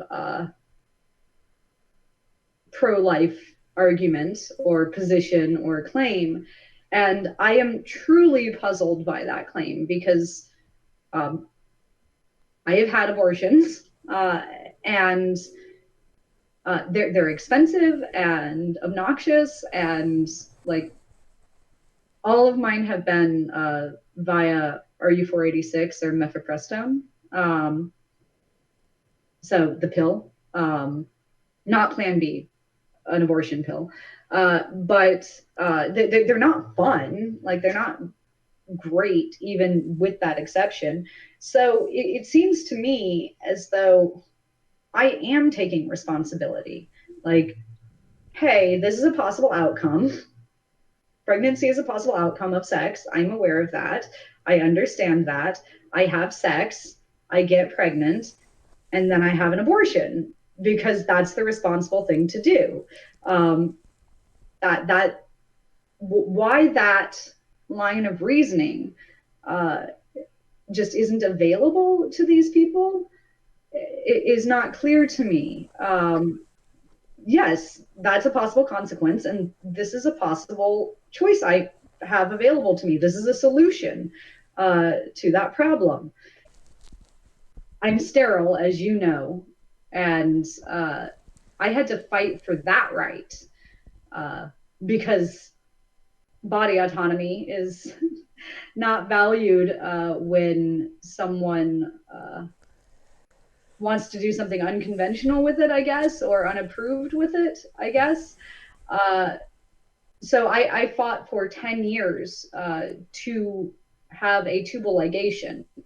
I didn't actually want a tubal ligation. I wanted a partial hysterectomy. I wanted my uterus removed so that I could never get pregnant. And also so I wouldn't have to go through the body suffering of having uterus.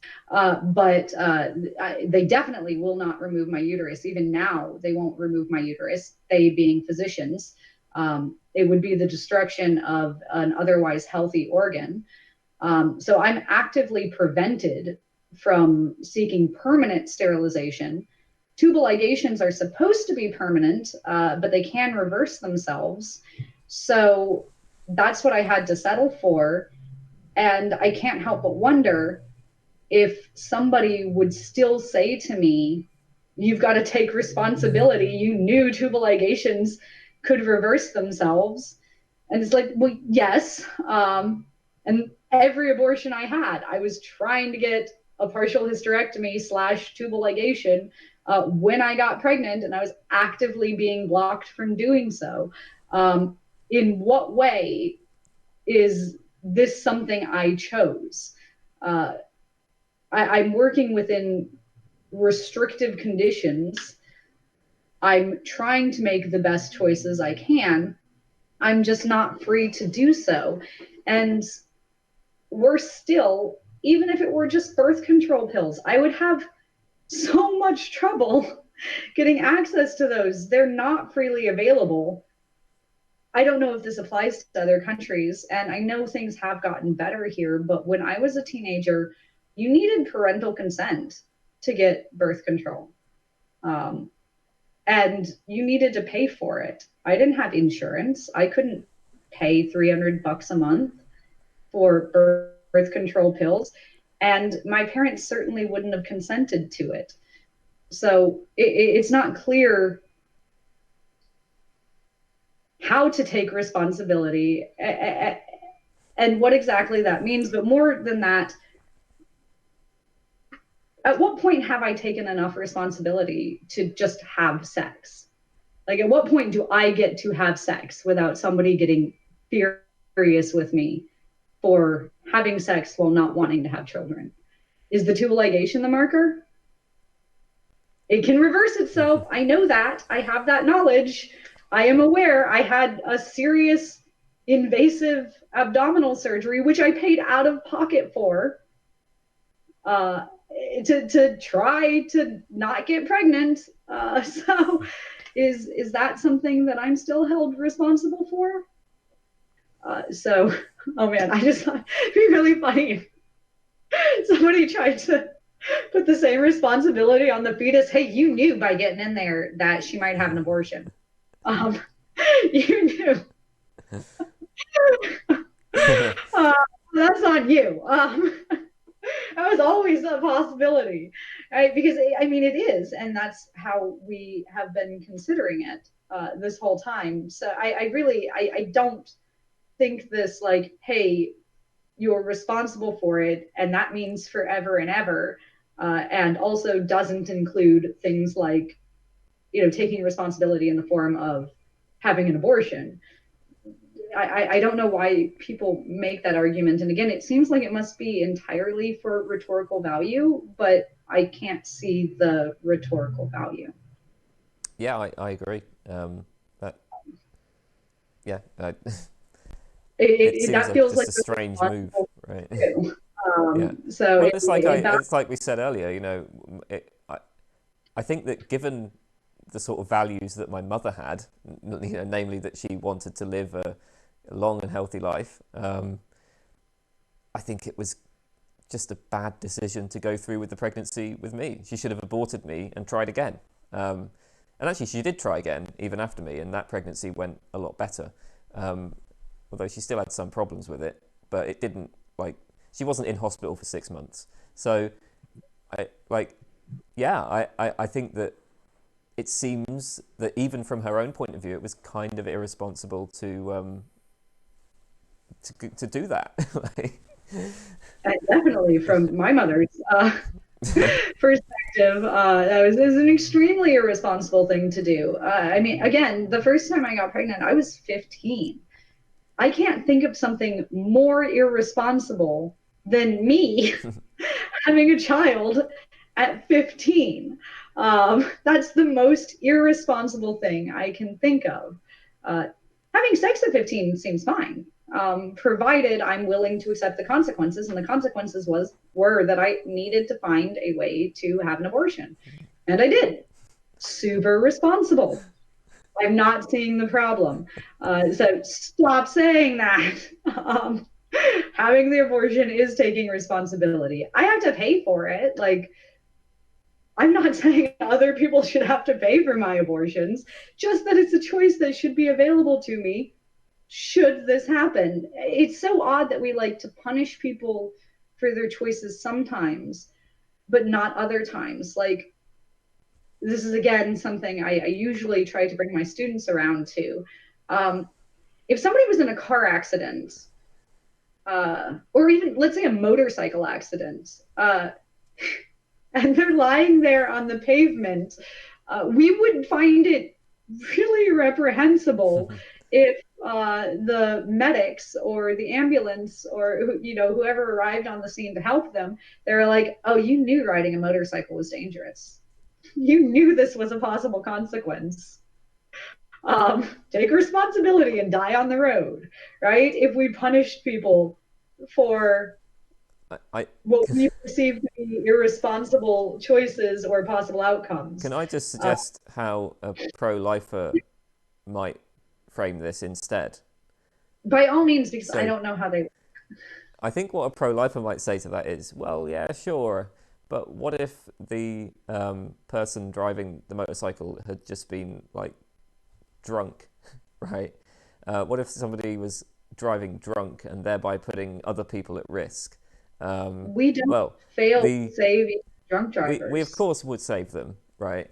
But we might also then punish them, and we would find their behaviour reprehensible. Of course, we wouldn't expect the people, the emergency responders to start morally condemning them. But yeah, that's So because of the specific thing norms there, about like how people who work in hospitals have to behave. um, yeah, absolutely, but none of that are they tying back to possible consequences. They're not saying you deserve punishment because you knew that was always a possible outcome, right?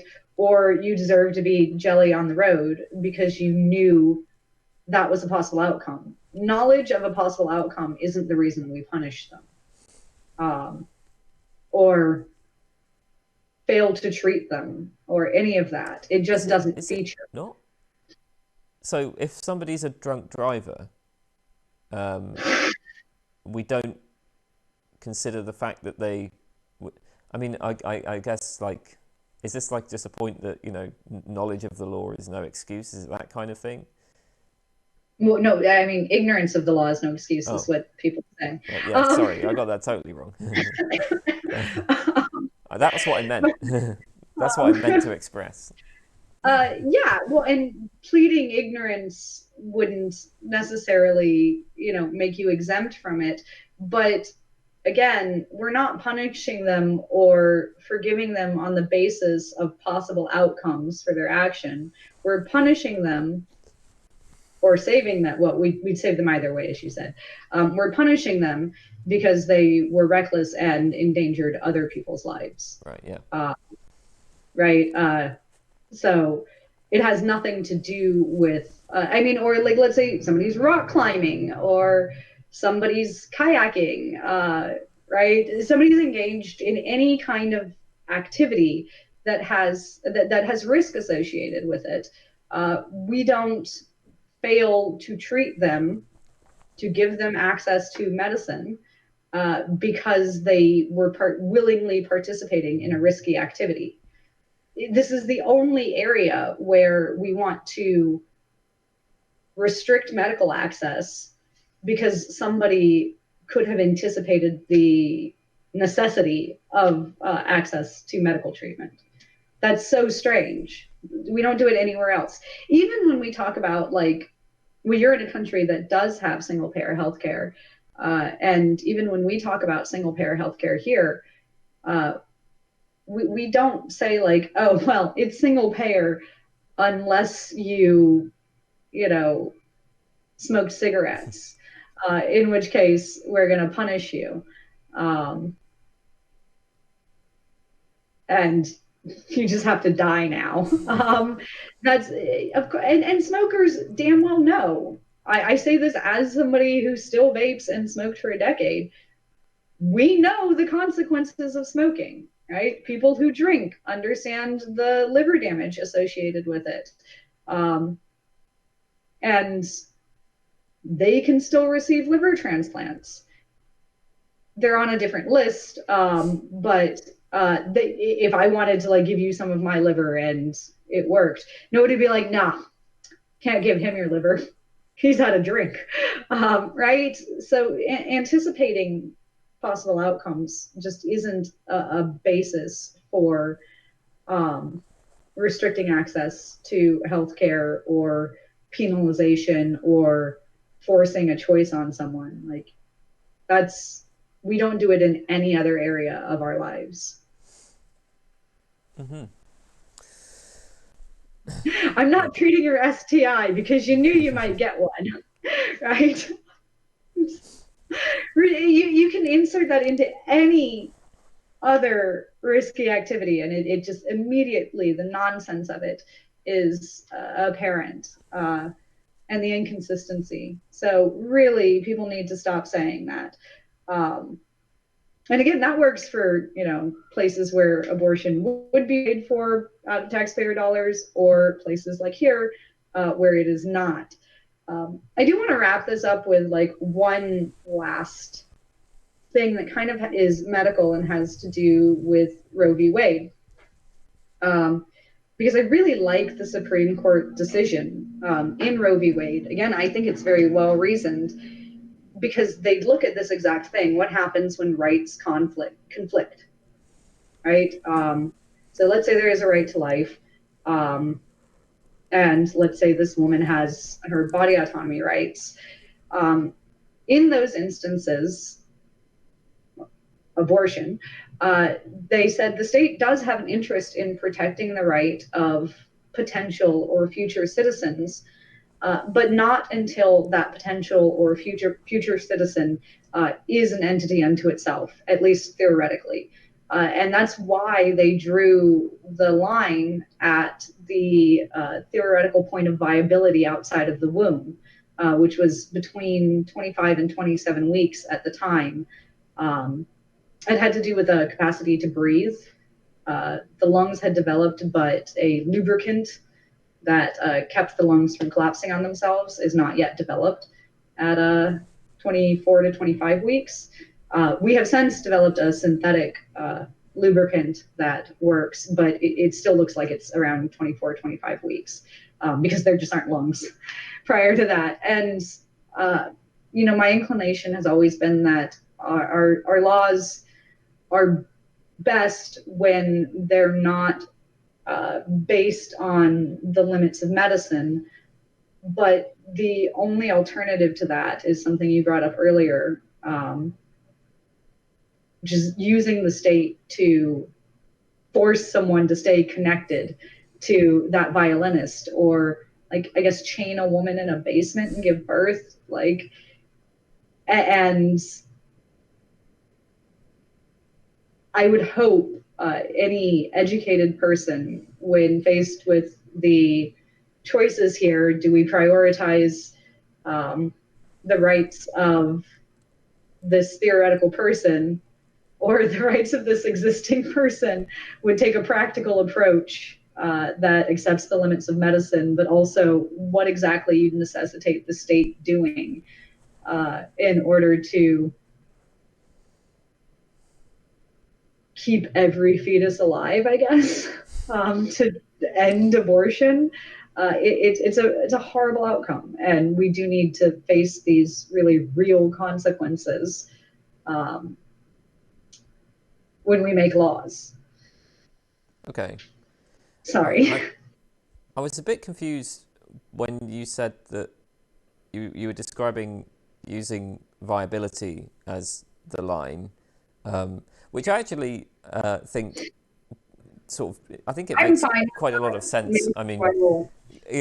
like philosophically, it makes sense because if you think about like a standard, the sort of justification that's given by someone like Thompson, it's like, well, maybe that means that it's going to be acceptable to evict the fetus from your body, but you can't like just kill it. In fact, she says this later in the paper. She's like, well, you can unplug yourself from the violinist, but you can't then turn around and kill him. So why would Oh, viability make a difference? Well, because if something can survive from that point, then you can't just kill it. The most you can do is remove it. But I don't know. When you said that the only alternative is chaining women in basements, I want to I suggest mean, not that, literally that, but well, there is another. Oh, I mean, it there could is be an another addict as alternative, well. which is just to just have no restrictions on abortion. I don't know if for some reason To that have what? no restrictions on it. Should just allow it Oh whenever. no, I meant choosing between the conflicting rights, right? If you did say no, we should honor the fetus's rights Mm. above the woman's rights. The outcome of that is pretty horrifying. That's all I was trying to Okay. say. Okay, I see. Um, and shoot, see, there's so much I want to bring up in this that I was aware it would be difficult to organize because you said turn around. We There can was, unplug ourselves, but we don't have the right to turn around and kill the person. And I think people don't understand how abortion works. Um, because sometimes when presenting that body autonomy case, um, people will say, well, what about the fetus's body autonomy? You're like ripping it limb from limb, and like definitely even the body integrity is gone. And they have this graphic image, and yes, that happens sometimes, but we already have legal limits on that, and it already is requires and Roe acknowledges that as well, which I quite like. Those only happen when the mother's life is in danger, or the fetus is non-viable and like decaying inside the woman, which will also, put her life in danger. I believe a woman died in Ireland within the past decade under these circumstances hmm because they would not I think several, pull the. like not just one. It may well be. There's one that was extremely controversial because it was dead and she was hemorrhaging.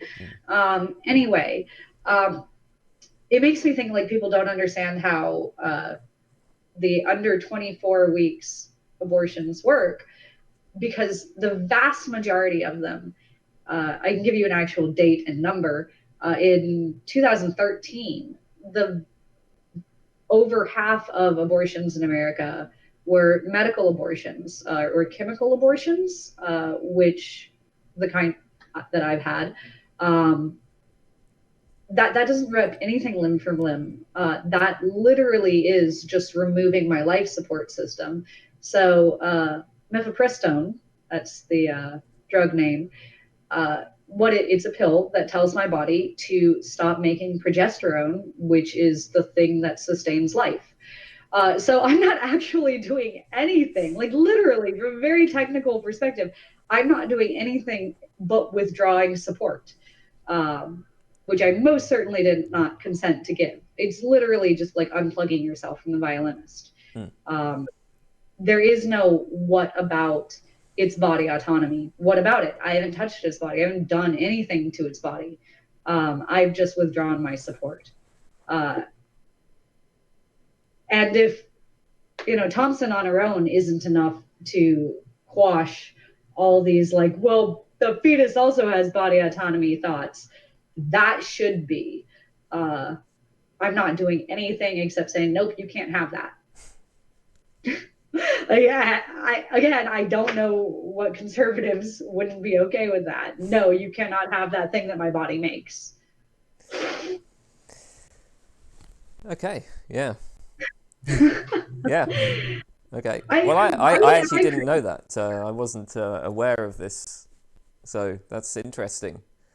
Maybe that's why people are like, men shouldn't have a position on this. Only people who have had abortions can talk about abortions. No, it's okay though, because like I'm pro-choice. You'll find that the people who say that men can't have a position on it are okay with pro-choice men having a position on it. It's specifically the pro-life men. I've seen it go both ways. Really? Okay. Yeah, I mean, look, yeah, I don't fit nicely into any political category. So I'm happy to say both sides of this debate can be very stupid. And there are members of both sides of this debate who are quite clever. And conservatives will, if they're clever, realize that they can help themselves to liberal talking points. Oh, okay, yeah, I get. Conservative women will shout that at you as well. Yeah, I get that, but that's not sincere. So I don't know. Maybe it is. I don't think it is. I think that I know the kind of thing you're talking about. I tend to think that's not really sincere. I'd say that's a lot of the objection. We have better ones. I'm not objecting to it. I'm just giving a description. Like, I'm not saying that like what they're claiming is wrong because it's insincere. I'm saying that what was I saying? So, yeah, there's a difference between like sincerely forwarding an argument and then just doing it insincerely to wind up the other side or to like show the hypocrisy of the other side or whatever. I more seriously, I would say I have seen it presented in what I think is a sincere way. This like, because you can't know what it is to feel a life growing inside you kind of way. Yeah. And I take that to be sincere, or clever. Either way, I value the cleverness just as much. So I have seen them say that. I just started thinking of all the things that I see people help themselves to from the other side, and zoned out for a moment. But yeah, it's. I don't think this should be in contention anymore. And Roe v. Wade was decided on this basis that you and I are concluding on, which is essentially body autonomy is a very important right to Western civilization. It's something we highly value, and it should be equally accessible to people irrespective of their gender. You know, I wanted to sort of mention this. It didn't really come up at any point, but maybe I should have said this when we were sort of first introducing this kind of conflict of rights. You know, when we talk about like body autonomy, I often feel like people on the pro-choice side like don't. I sometimes feel like they don't really make enough of a point about just what is involved in like in undergoing pregnancy. It always seems to me like restrictions on abortion are by far the most severe violation of body autonomy that occurs in like normal circumstances, let's say in kind of peaceful societies. So the way that I like to think about this is like, what exactly is it that makes something like, I don't know, rape so bad? Well, it seems to me. Sorry. Go ahead. I made this exact Yeah. argument, but in a slightly different context. So Go ahead. it seems to me that like the problem here is, well, you are literally like invading somebody else's body. You know, like you're forcing yourself into their body. That's a clear violation of body autonomy, of their right to decide what to do with their own body. But you know, I mean, okay, a rape. It's if it's like something like a date rape, the person who's being raped might not even be aware that it occurred. Like they might not even have been conscious while it was occurring. A rape is going to last, you know, in on the order of minutes. I mean, maybe 10 minutes, maybe 30 minutes, but you're talking minutes. Of course, it can have very terrible consequences because you might contract HIV, but probably not. Like, Well, you're and probably not going to. psychological outcomes Yeah.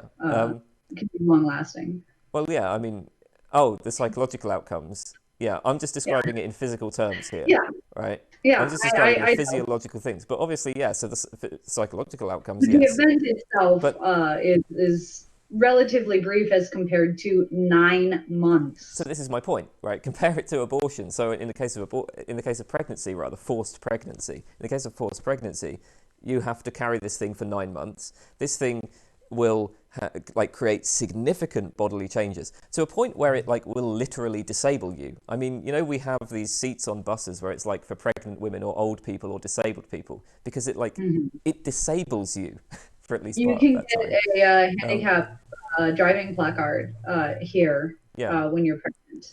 Um, Um, and then there's going to be this awful process where it's removed. I mean, like that can last on the order of hours. You know, the process of labour, it incredible pays, pain, pays. and it can also have. I mean, it can also damage you. Like physically, there can be. I mean, obviously, some Well, women die. by default, it damages you. It is unhealthy to carry a pregnancy to term and give birth. It's extremely Mm, taxing on the body and has absolute long-term consequences.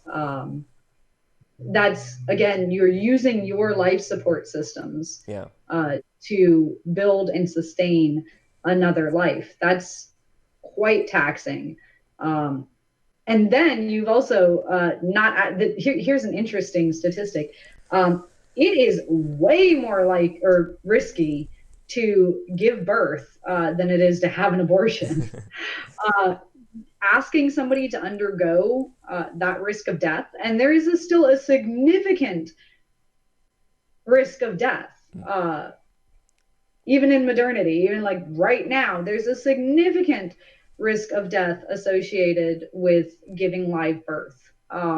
So we're not just asking somebody to have their body continually changed, altered, occupied, whatever you want to call it, for 9 months, but we're then saying you have to undergo this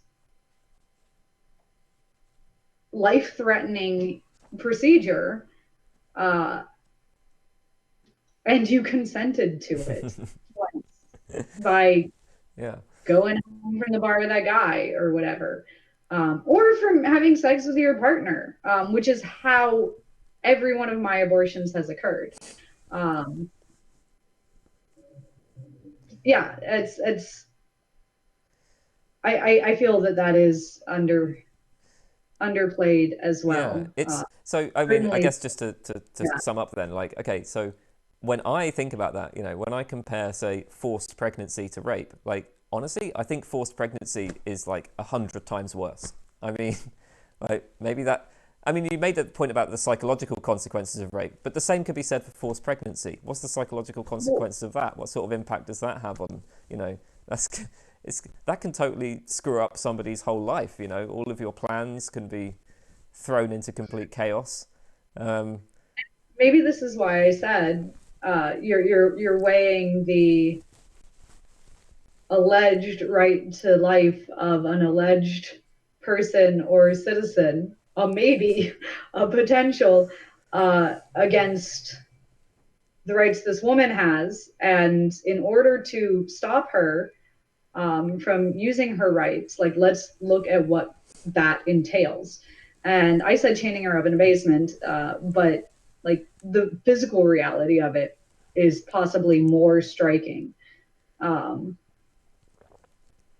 I would, I can't think of, I would, I used to, this is a bit personal and I don't mind it being part of this. I don't know if it really has a place, but I would definitely kill myself if I were pregnant and there were no way to have an abortion. Like in a hypothetical where like abortion is just not a possibility, I would take my own life before I would let that happen to me for that duration of time, capped off with that permanent damage and the risk of death. That was a choice I made a long time ago, and I stand by. So it's no small thing. Um, this is why women still chose abortion when it was extremely risky and illegal, and death was a possible consequence of it. Because I'm not alone in this. Many women would choose to risk their lives to avoid all of that. Well, That was a bit heavy. it's a heavy topic. Um, well, I don't know if was there more that you wanted to say about this because I think that's all. Yeah, because I really just would like to see the conversation advance. Um, and hopefully there's enough in here for people to discuss that. No, probably I'm just like a slut monster extreme creature. That's usually what happens when I talk candidly about abortion. It's which is definitely, not the argument advancing. no. Um, Well, you know, I can try. I don't know. I thought that seemed to go fairly well. I'll if that's everything, then I will wrap it up there. Okay. Well, bye bye everybody. Bye from the slut monster.